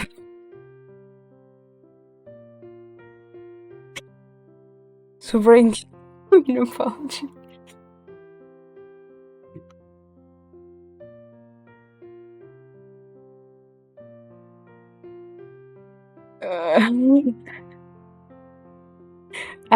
I've noticed my Portuguese is starting to come a lot on stream, especially when I start with the I, because in Portuguese when we say hi, when we say I, it's like our ouch. So yeah, I've been doing it a lot. He holds up the small bag that he had been holding at his side to Lance. I recognize it immediately, and I am not surprised when Lance takes a small cupcake out of it. This is a cupcake. It has sherry filling, you know? Lance stares at the cupcake owlishly. For a few moments, I think he might return it to the bag, but then he holds up and takes a hefty bite out of it, smiling. Cherries are the gods' gifts to humanity. Claude's lips twitch into a mischievous smile. He glances at me and winks. You see, darling? I told you my brother is weak to sherry. He became a sherry with that color in his face. I am not. Lance stuffs the half-eaten cupcake into the bag. Shakes flushed. He clears his throat. Wait, why did you buy me cupcake at all? It's a peace offering. Lance considers the cupcake for a few moments, looking thoughtful. Well done. Maybe you're not heartless, but you certainly can act it sometimes with how condescending and demeaning you are. Yes, and for that I apologize. Such is a manifestation of my jealousy. Jealousy? You're jealous of me? For a few moments, Lance looks surprised, then he sighs. Why would you be jealous of me? Sometimes, gentlemen, you can be extremely obtuse. Do I really need to explain it to you? You call me perfect, but have you ever stopped to look at the people around you? They adore you. I don't understand. You're living a fairy tale, Claude. And meanwhile, I'm still living in your shadow. Without you in Brigantia, I'm set for nothing but failure. Claude frowns at his brother. Maybe I should retract my apology. This is pitiful. Lance's eyes flash with anger. You're always like this. I'm honest with you, and you chastise me for it. Because the Lance I know is competitive and fierce, and doesn't back away from a challenge. He is polite to others around him, and not so feeble he admits defeat to his own brother. When Lance finally does speak, his voice is soft. I could never do what you have done, Karma. What? Moving to Angel, picking up a mantle that hadn't been handed to me. Lance smiles a little sadly. After all, it's only taken your moving out of Brigantia to unravel my confidence. How do I improve if I don't have you there to challenge me? How do I know how to act if I don't have you there to be my role model? So, in the end, this whole situation is a result of Lance comparing himself to Claude, and Claude comparing himself to Lance. What a foolish brother I have. What? You have the opportunity to stand toe-to-toe with me now. Before, when I had the Brigantian title, you always spoke about how incompetent a king I would be. You always said that you could do better. Now, you have the chance to prove that to my fiancé and me. Lance glances between the two of us silently. His expression of shock is so childish I cannot help but smile. The new alliance between Angel and Brigantia brings our two countries closer than they have ever been before. We'll both be counting on you to help us mend this gap once you take the throne. And when you do, I don't expect you to act like me, I expect you to act like yourself. I recall the way Lance acted during the speech practice. He told me that he was terrible in front of crowds. Claude has said before that the two of them took speaking lessons together. Now I can see why he was so frustrated at Lance for the way he was practicing. It was because he was trying to be someone he was not, and Lance was caving beneath that pressure. Lance turns to look at me. Princess Viviana? I remember a time when Emmeline was stressed because she was trying to act like the other nobles.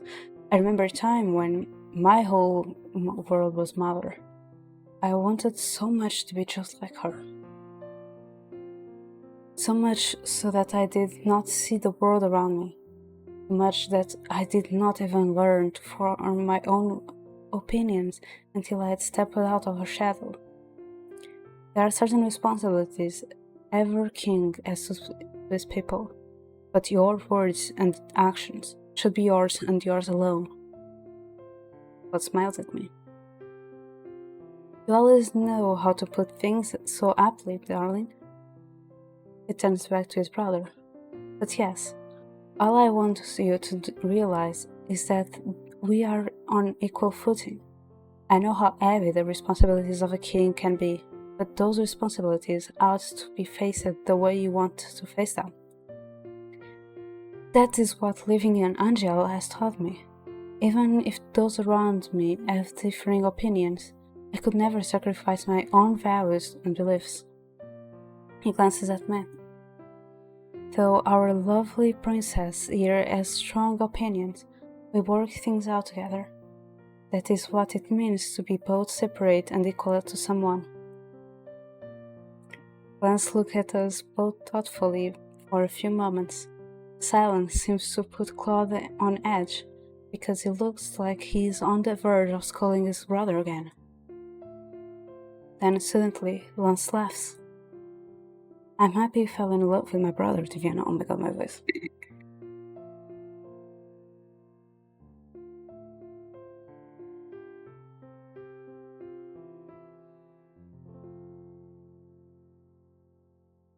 I feel like the only reason he's matured is because of you. Claude may sometimes be flippant and childish, but I feel that without him, I wouldn't have learned to be as mature either. Thank you for the redeems, Naomi.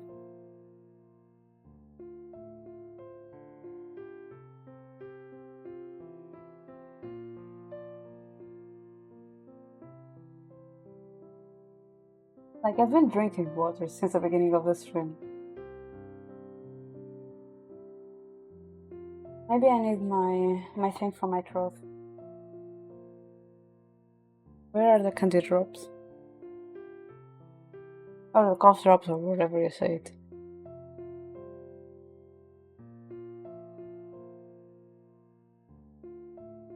Okay.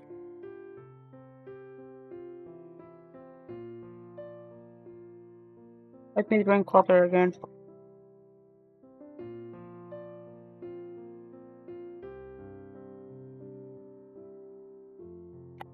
The thing is, my voice has been failing me a lot lately, I don't know why. Like, I'm not sick, but my voice has been failing and I've been coughing a lot. But I don't feel sick. And like, the cough only appears from time to time. I don't know. And without him, I would never have learned this kind of happiness, this kind of love. I guess now that it's gone, I get to prove myself. He looks at Claude, the competitive glint back in his eyes. This time, I will not falter. Ah, those words are music to my ears, Llama. Could you maybe not call me that? Lamb isn't very sophisticated.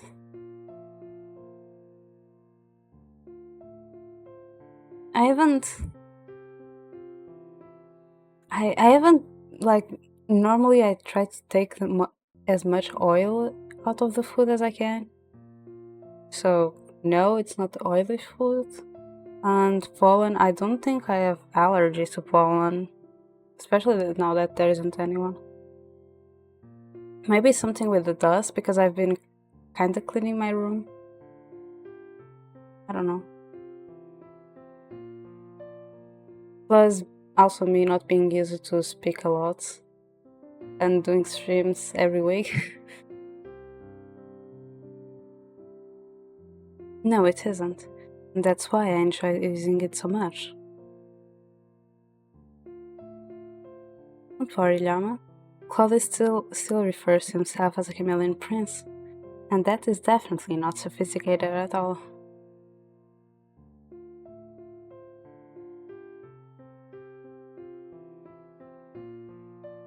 I can't yap like you know me, I don't know how to yap. Claude blushes when his brother laughs, and just like that, the tension between them evaporates. Plus, I don't believe I'm doing a sabaton. I'm not going to say never because you should never say never unless it's like on this. So I say like at least for now I'm not planning it. The days pass in a blur, though things should be less busy considering the circumstances. My schedule only gets tighter with the wedding so close. Claude and I have far too many rehearsals. My family continues to ask for my opinions about the fests that will occur afterward. The days are more exhausting than they have been in weeks. It is the night before the wedding ceremony, and I finally have some time to myself, or at least so I think.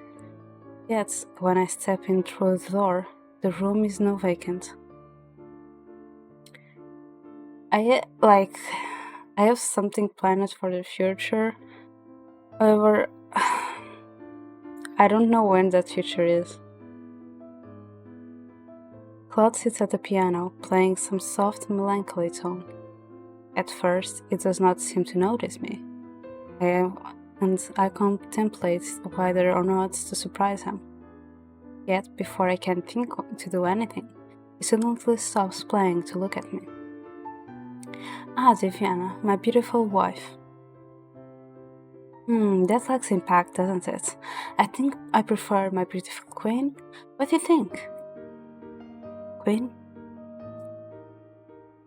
The weight of that word is only made lighter when I consider the fact that Klaude will be sitting right beside me. But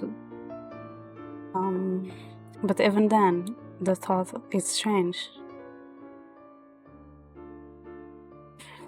To be fair, I didn't felt cringe. I just felt like, what are you up to? It is hard to imagine myself ever sitting on my father's throne. I reach for the two plush toys on my bed, the Beauty and the Beast. Claude leans against the piano with a smile. For a few moments, a soft quiet descends. May I ask you a question, darling?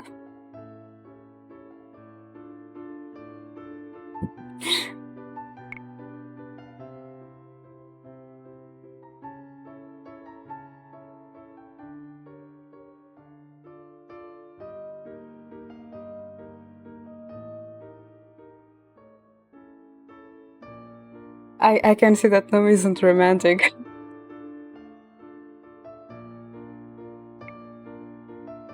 I look up at him, curious. I nod my head. 2 years ago, when you came to me for advice on how to be good, do you remember what I first said to you? That was 2 years ago in the tavern, when I was still trying to understand what goodness meant. The first piece of advice that Claude gave me pertained to beauty.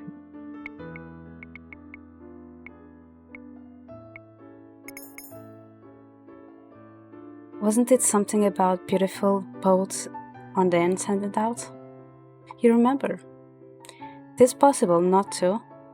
You put painstaking effort into your appearance always. I did. You still do. Cloud grins. Of course. Back then, it was a beauty that was meant to hide the truth rather than express it.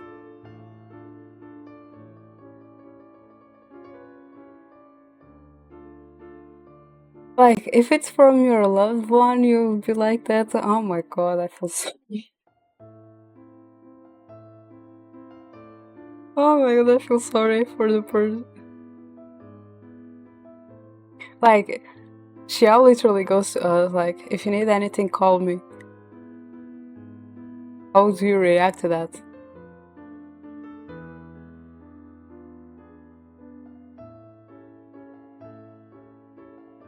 Plus, if I'm not mistaken, Xiao says like something between the lines of, on his birthday, I want to celebrate this with you. Like, I don't remember, but like, Xiao considers a special person. How will you react to him? Oh, this conversation is in our room. The only me and Claude are in there. Me, the character. In public, I think like the pet names would be like more like love or something like that. So like more normalized ones, except the ones that are like more intimate.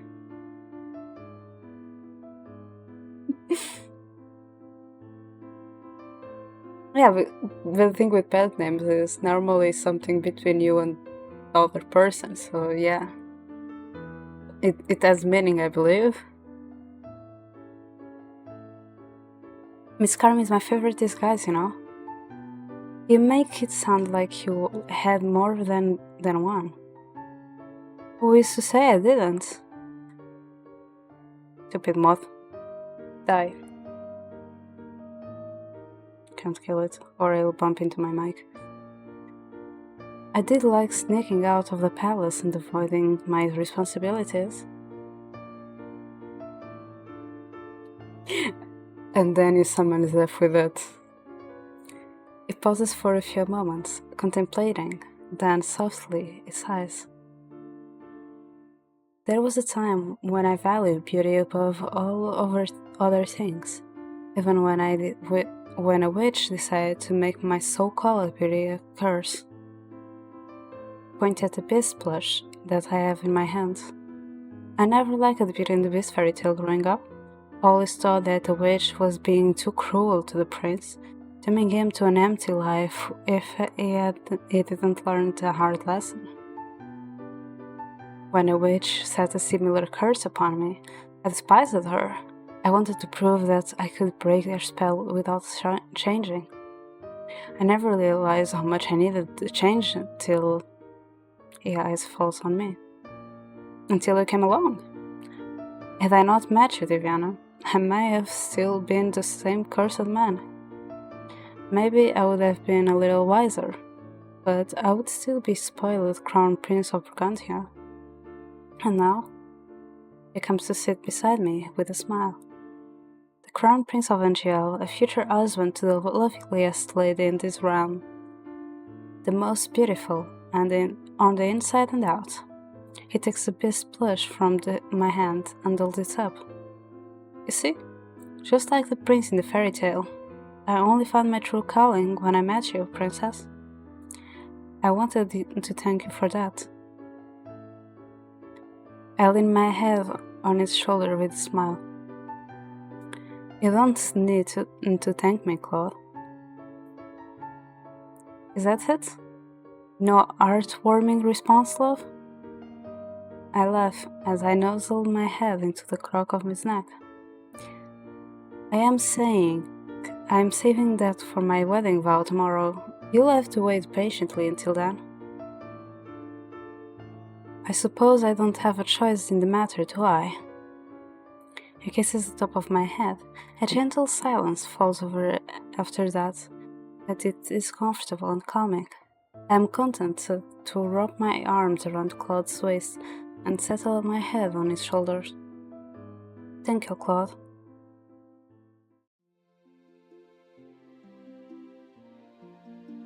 I'm fighting here, stupid moth. May it be granted that what is done before the gods cannot be undone by man. Before I proclaim you joined by marriage, thou must seal this pact with a kiss. I think at least I made it lost his senses. I've heard these words so many times before, but here, in front of so many people, they seem to ring even louder. Still, I will not falter. The crown princess is not always confident. I take a step forward to clasp Claude's hands in mine, but before I can even place one foot in front of the other, he has already stepped so close our noses brush. It is all I can do to keep from gasping when he puts one hand on my back and tips me backward. It's so pretty! Claude smiles at me mischievously. He is so close, I can feel his breath on my cheeks. A ripple of sound runs through the crowd, and I cannot tell whether it is laughter or chattering. This wasn't a rehearsal. I whisper the words into his ears, my cheeks flushed. The rehearsal was very boring. I think I have the leisure of breaking some rules. I do not have it in me to protest. Claude always has a way to assuage my worries. He is himself no matter the circumstances. His confidence might sometimes be overbearing, but it is also inspiring.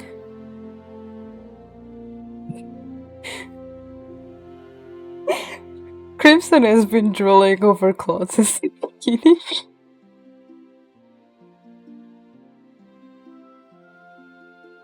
I'm always so bold because I have such a confident queen. You may now kiss the bride. Neither of us hears the minister. In fact, Claude plants a kiss on my lips before he even finished the sentence. The applause echoing around us is nothing but background sound. All I can feel in this on those single heart-stopping moments are Claude's lips on mine, and his gentle warmth all around me. I love you, my beautiful queen. Still aside, his words make my heart swell with pride. I kiss him again on the cheek before placing my forehead onto his. I love you too, Claude.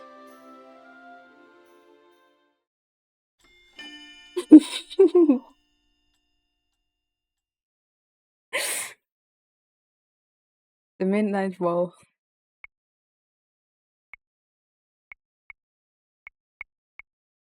I'm just going to save Crimson since you are there. I'm just going to save.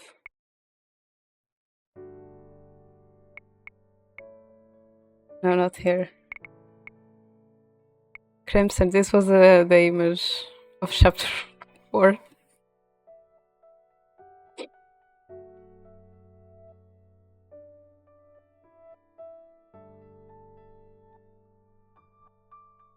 I'm waiting to see Crimson reaction. I think I kill him.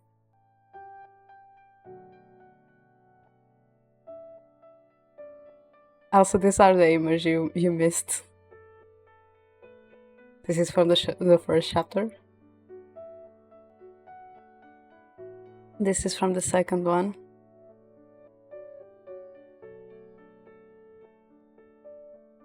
And I think you already saw this one though, because I was doing this.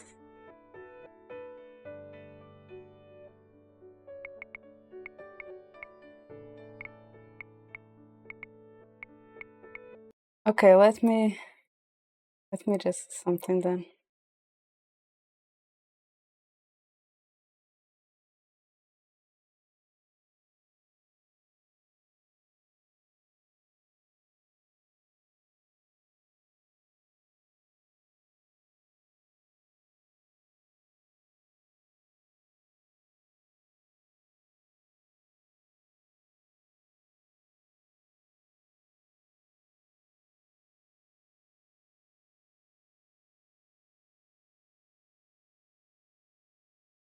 Yeah.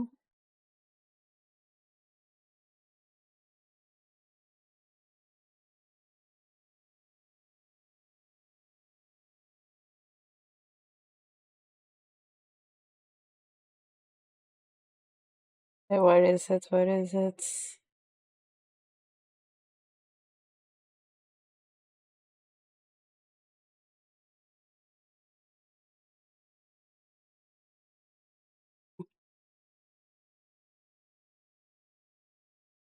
I'm just gonna do something really quick. Since Crimson is loving Karma so much, or Claw. And since Nami said she's way too ponytails, this was how we met Karma in the first game. He saved us from some guys.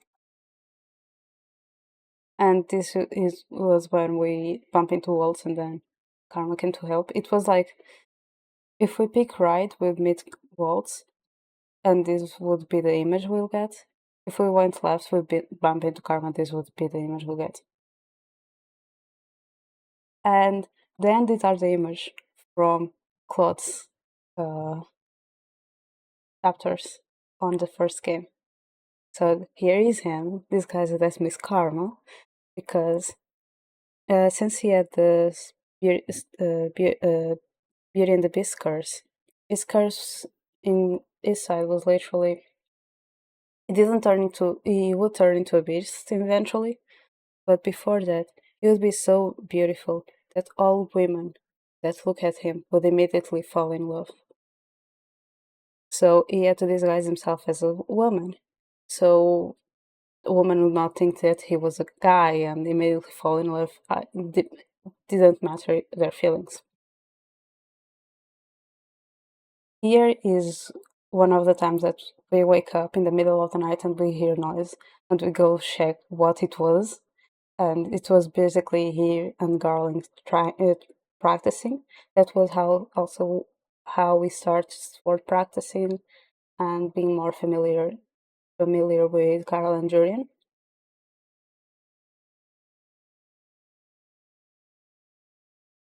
Here is us going out with Karma, helping him on his errands, and the chameleon is because he associates himself with the chameleon normally.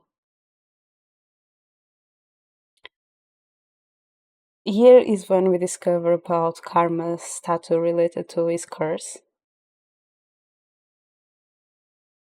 That is like a rose in, um, like the rose statue appeared above his heart only when he was cursed, and like the thorns would spread, and when the thorns fully spread, he would turn into a beast, and that only happens if Eve discover how to love others and starts to change, and that happened by him just interacting with us.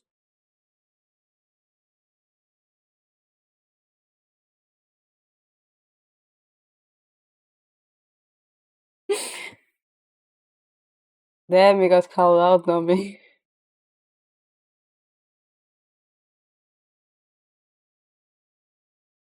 Is another one of the times that we are hanging out with him. Here is during practice, a sports practice.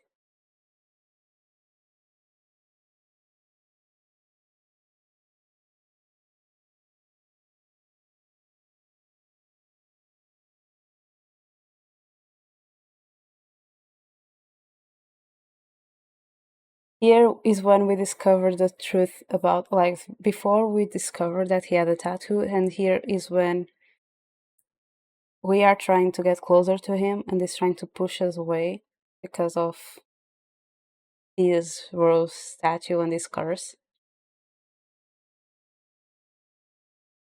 Also, you can also see that the art style changed. Here is his feelings starting to affect the effect, and he's placing his hand on his heart and the rose statue again because the thorns are spreading.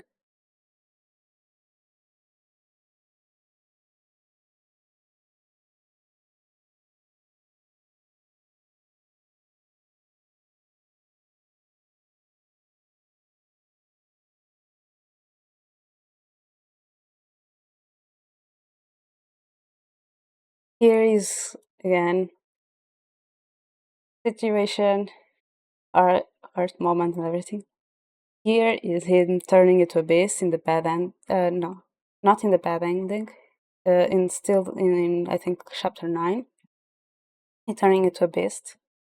Here is the bad ending where we kill him, which is sad because we were just trying to protect everyone. And this is the end. We end with a kiss.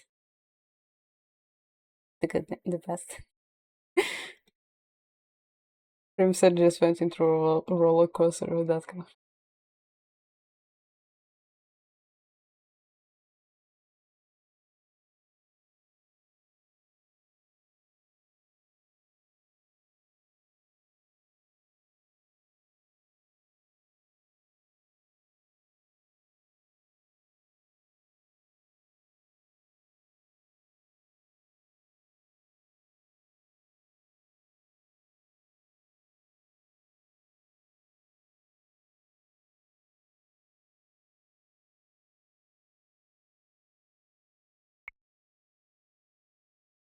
The thing is, the only bad ending and good ending is because like the image are all the same except in the last chapter, because the last chapter is what is going to give you the good or the bad ending in that one, and in this one is what gives you the good or the best ending.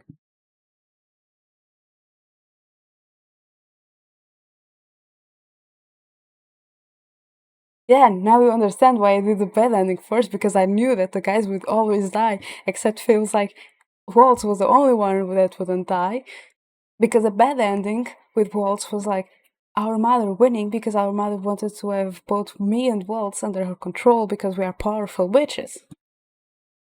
And she didn't give a damn about Mitrus.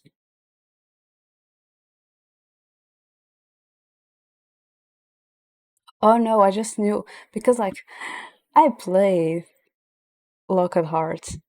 That is The game that they released it before Cinderella that didn't have anything related to this game. It was a different game, and I knew how bad the bad endings were there. Like they had bad ending, they had good ending, they had best ending, and they had three different guys for you to date. You'd love what is his name? What was the butler's name? I don't remember, but you'd love the butlers. It was my favorite, so yeah, I know you will like them. Uh, Royal? Yeah, I think it was Royal. And I like it, and I knew the bad endings were really sad in that one. So when I came to this, I was already prepared. Like, I'm doing the bad ending first. I don't care. If the invitation is correct, then this should be the place.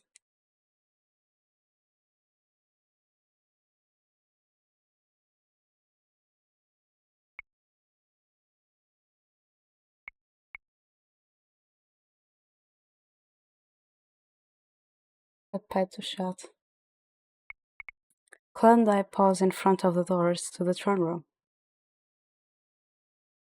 Claude is still holding the anonymous invitation that arrived at our doors earlier.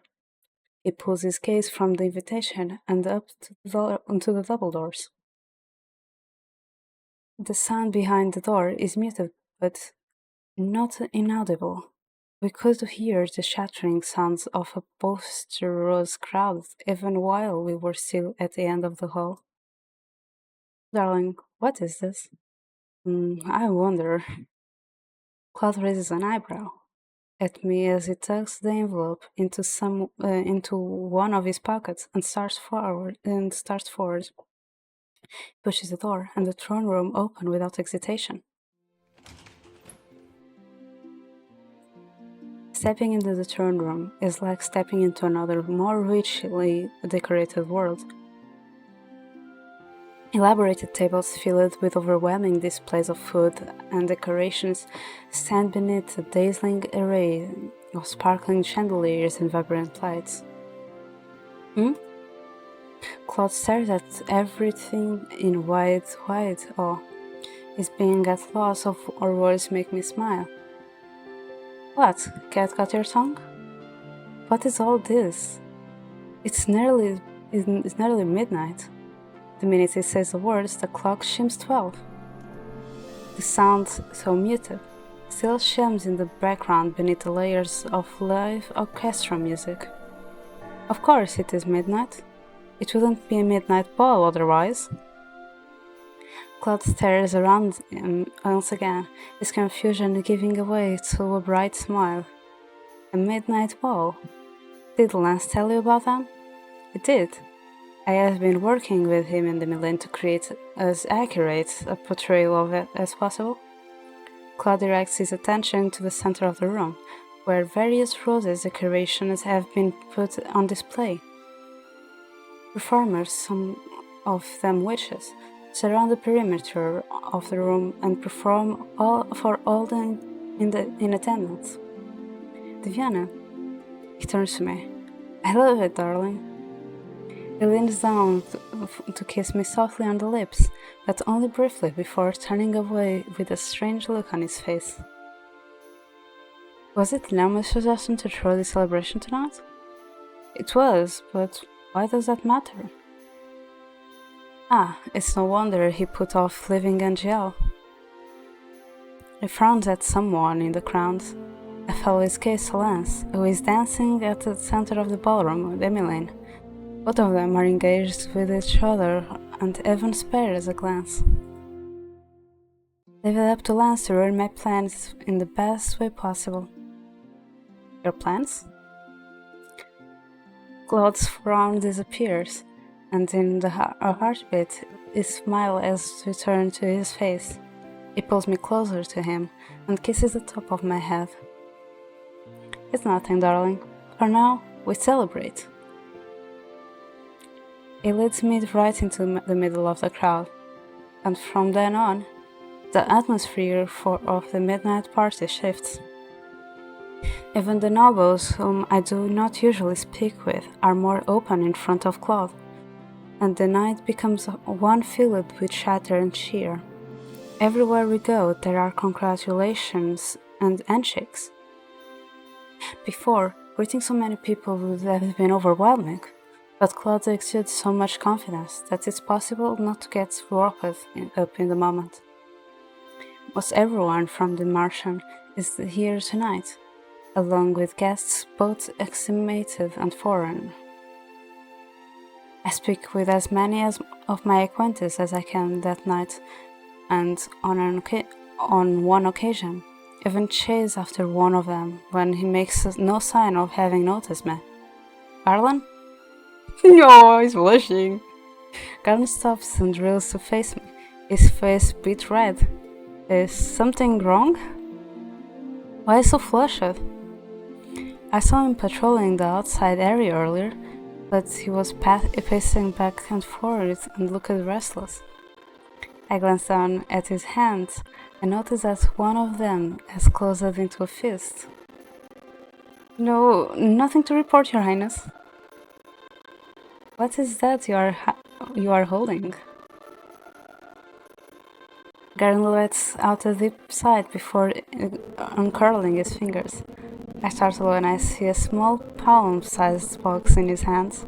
He quickly closes his fingers over the box again. It's a ring for Jurian. It takes me a few moments to understand. Oh, I love this too so much. It's the beginning of the game. I'm so happy for them. I've been cheering for them.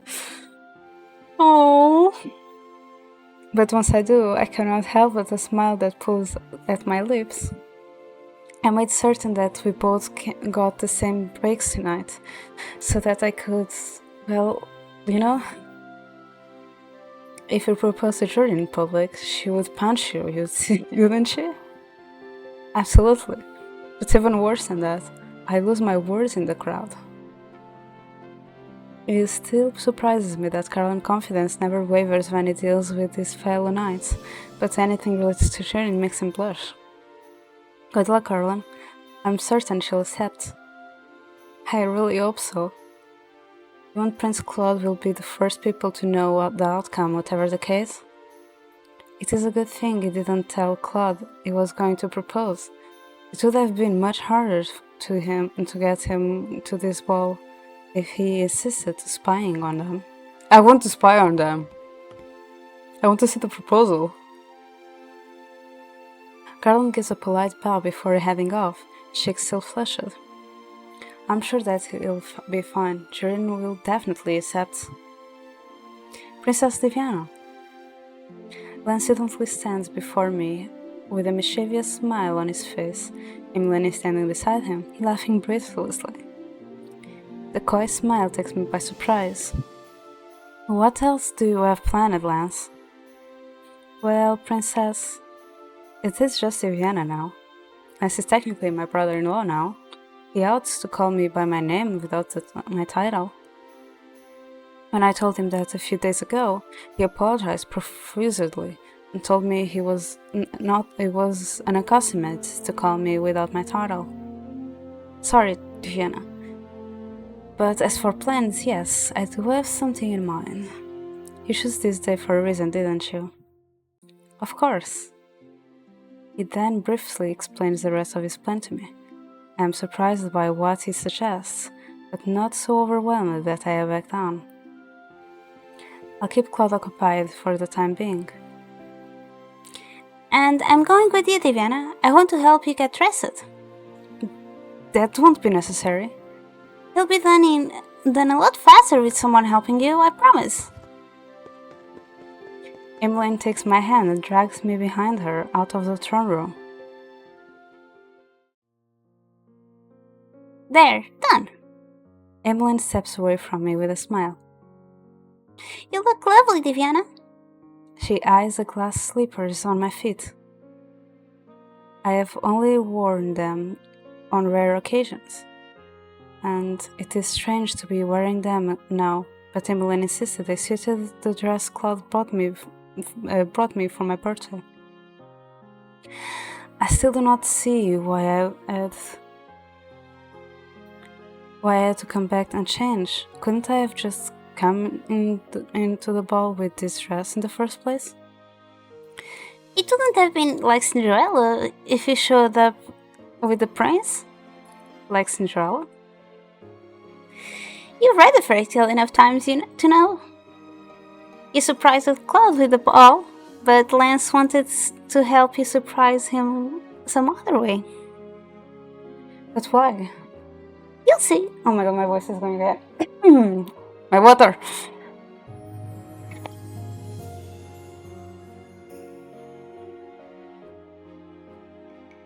He takes me by my hand and pulls me back to the throne room.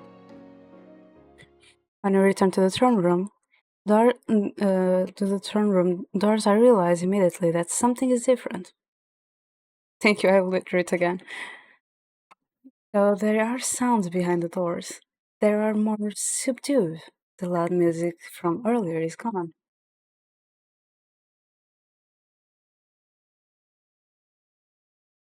I'll go in first. Wait a few minutes after me, okay? Lance said you'd probably know what the signal was. Wait, what is happening?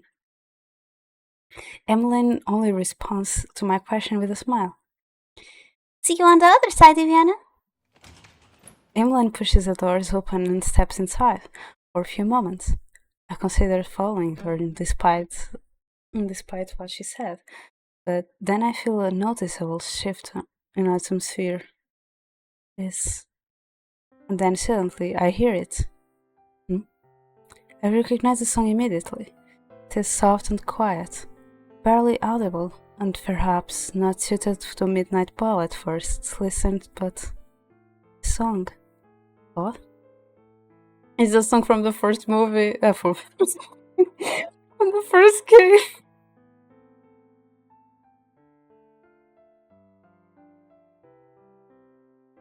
Like, when we open the game, there is a song playing, and this is the song from the first game. I make my way into the throne room. I half expected to see Claude sitting at the piano playing the song, but he's nowhere to be seen. The man at the piano is one of the court musicians.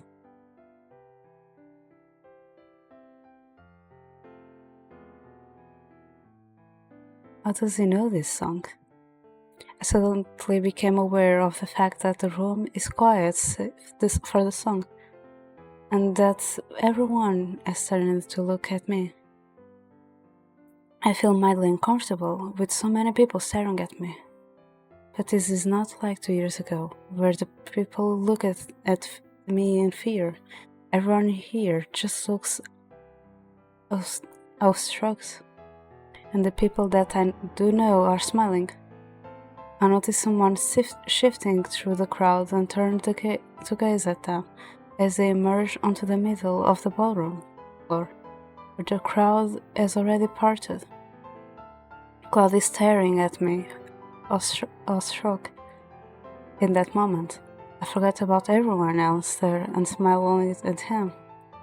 It was worth putting this on just to see that look on his face. Klaude startles then smiles back at me just as brightly. He holds out his hand, and I begin to walk toward him. May I have this dance, Cinderella? Cinderella? I have no idea who are you referring to. I slide my hand onto his with a grin. Oh my god, it's so pretty. The dress is so pretty. He settles his other hand on the small of my back and pulls me closer. You're right. It's wrong of me to compare you to Cinderella. After all, she couldn't hold a candle to you. Oh, I thought you were fond of calling me Ice Princess. And now here you are, using fire metaphors again. I'm spontaneous, remember? I say whatever comes to my mind. He begins to dance first, and I fall into step immediately beside him. We have danced together so many times that we don't even have to think about each other's movements.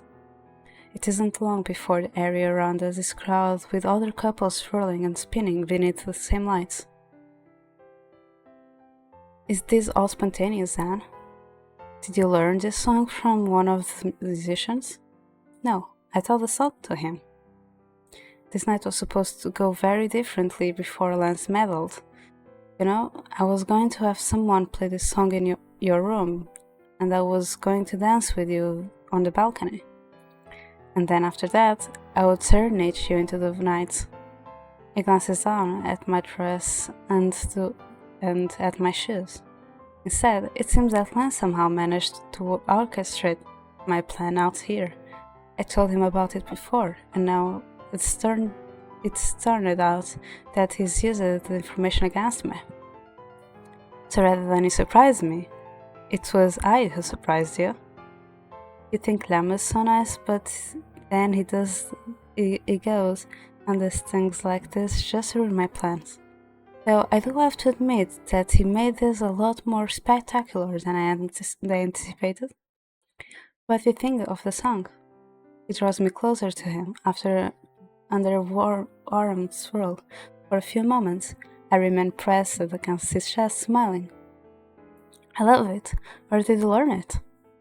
Learn it? I composed it for you, darling. And now, apparently, the whole kingdom will know that. I catch Lance's eyes as we are twirling. He only winks as we spin away from him. That is fine. It's a beautiful song, and I hope more people start playing it. Yes, and in your honor. He pulls me close enough to plant a quick kiss on my lips. You look radiant in that dress, Diviana. Only because it is a beautiful dress chosen by a man who happens to be a dress connoisseur. You flatter me, love. He dips me and presses his forehead to mine. It is my greatest pleasure in life to spoil you, you know? Someday our responsibilities to the kingdom will have to come first. One day the king will ask me about a family. For now, I wrap my arms around Claude's neck and kiss him. But for now, while I still can, I want to enjoy spoiling Claude and being spoiled by him. I love you, Claude. I love you too, my darling Diviana. The two of us continue to twirl under the chandeliers, the stars revolving around each other in dazzling, beautiful personal universe. And now Crimson appears. Oh, good karma. The best ending title is Good Karma. Their love lasted for Evermore. And now Crimson appears crying because it ended.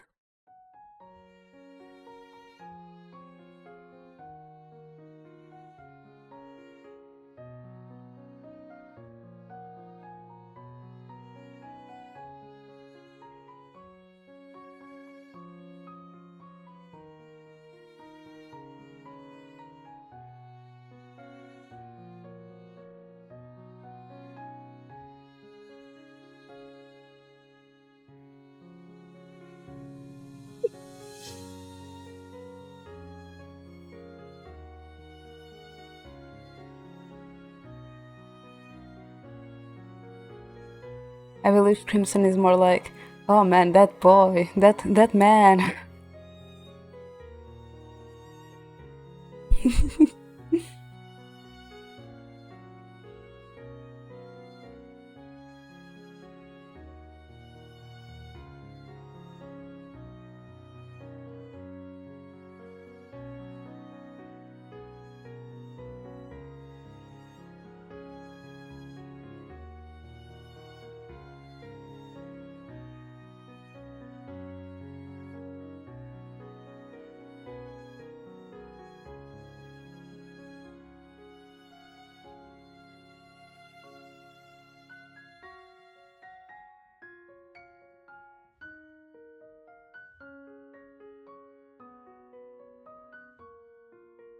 I think Crimson fell in love.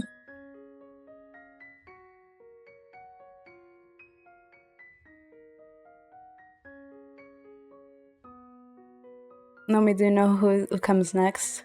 He's our final boy. In 2 weeks, we are starting a new route. And he'll be the last boy, the last route.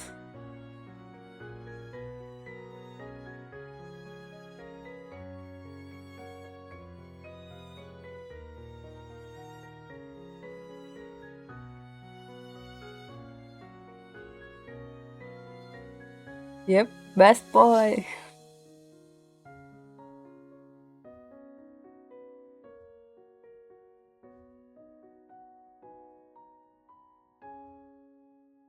The glass slipper from the first game.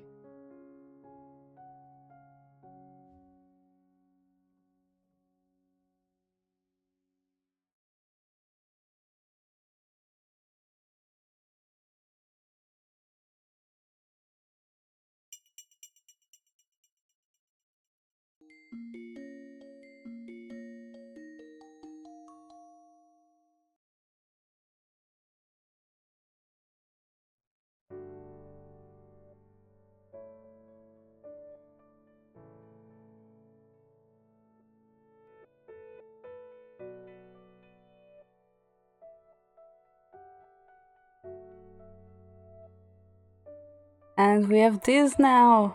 We have the rose. Probably Waltz will appear here. Because this is getting too cluttered there. Waltz is probably going to appear here. So we have now Rod, Fritz, Rumpel, and Claude. Chaulier and Claude. And the last one. It's Waltz. This one. This is going to be filled. So Fritz, done. Claude, done. Rod, done. That was the first one.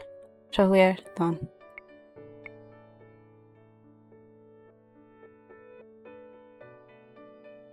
So the good ending was called Dramalama, and the best ending was called Good Karma. This still reminds me of that little song.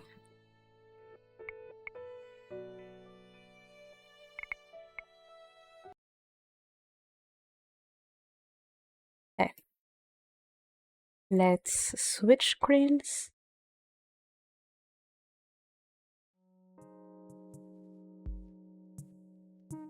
And let's see who is streaming.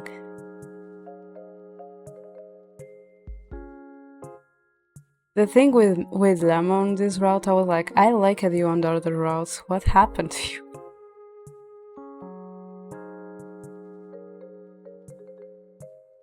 Sally's still streaming, but she's getting already for some time before me.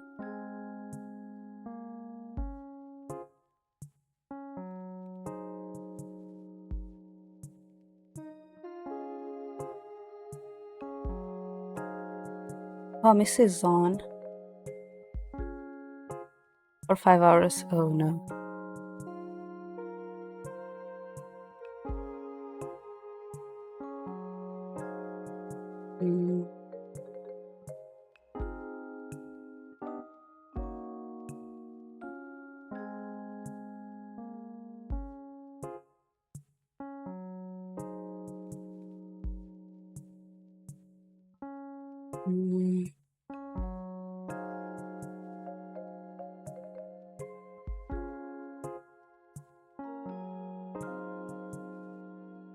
Who do we read?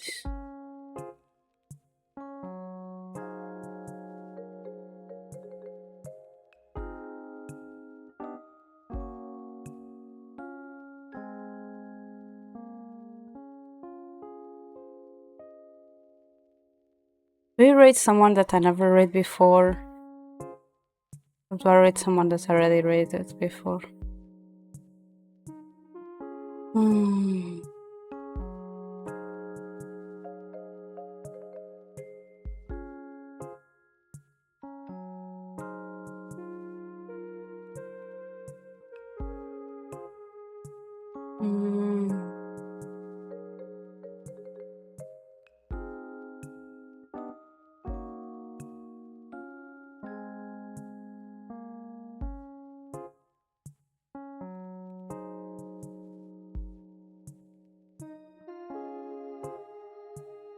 I see Cozy on.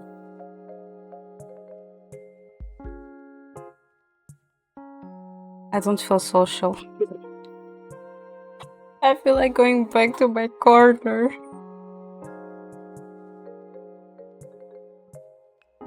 It's like I'm looking at uh, people, and I'm just like, I don't know.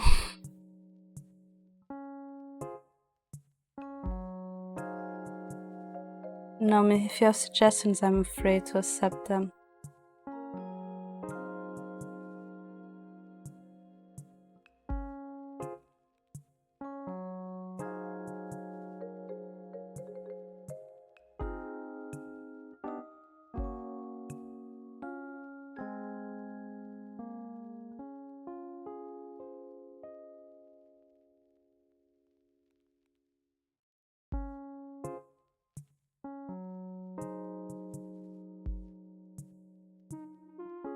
Also, if I want to go back to my corner, it means that it needs to be someone that is more on the calmer vibes and less chaotic, because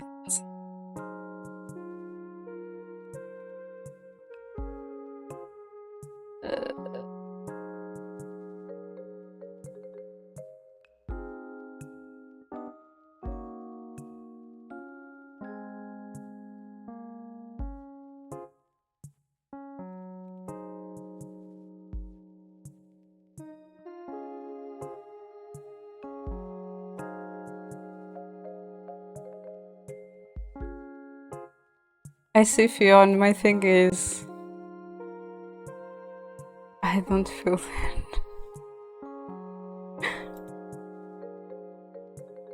that. My thing is, she's going to be like, "Dee, hi, how are you? How was your stream?" And I'm like, I want to. But at the same time, I haven't read Faye in a while.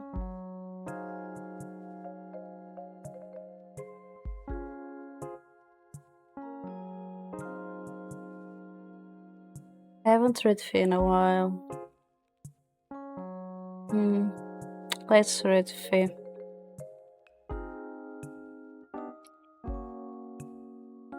I saw him, he's with hiccups, but I never talked to him, so I'm kind of. Yeah.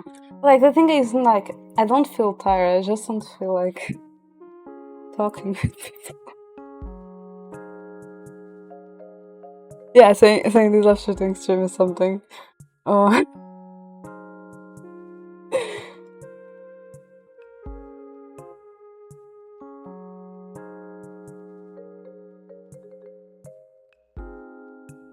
I don't know. I'm just in one of those moods that it's just like, okay, I did it. I socialize. I can go back to my corner.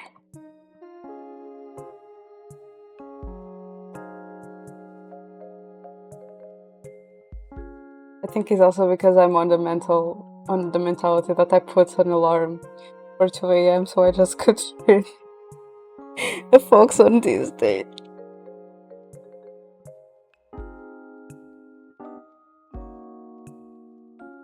I believe it's more like because of the alarm situation that I put, because there is a fox on Disney Dream Night Valley that is only there at between 2 a.m.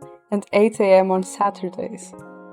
And I'm like, are you kidding me? So I put an alarm today to wake up at 2 a.m. to go feed the fox and then go back to sleep. And I believe that's what is making me like, I don't want to socialize, I don't want people. But yeah. It's giving me Mystic Messenger vibes with that, because I remember people putting alarms because of the game. Talking about the devil. Okay, let's read Faye. No, my thing is just because it's the only fox that I'm missing, and I want that fox because it's the only one missing. But yeah, thank you so much to everyone chatting today. I really appreciate it. We'll be back tomorrow at 10 a.m. EST, 10 a.m. Oh my god, 10 a.m. GMT plus 5 a.m. EST with Disney. So yes, I can't even speak. So yeah, thank you so much. for your energetic day. See you all tomorrow. Bye bye.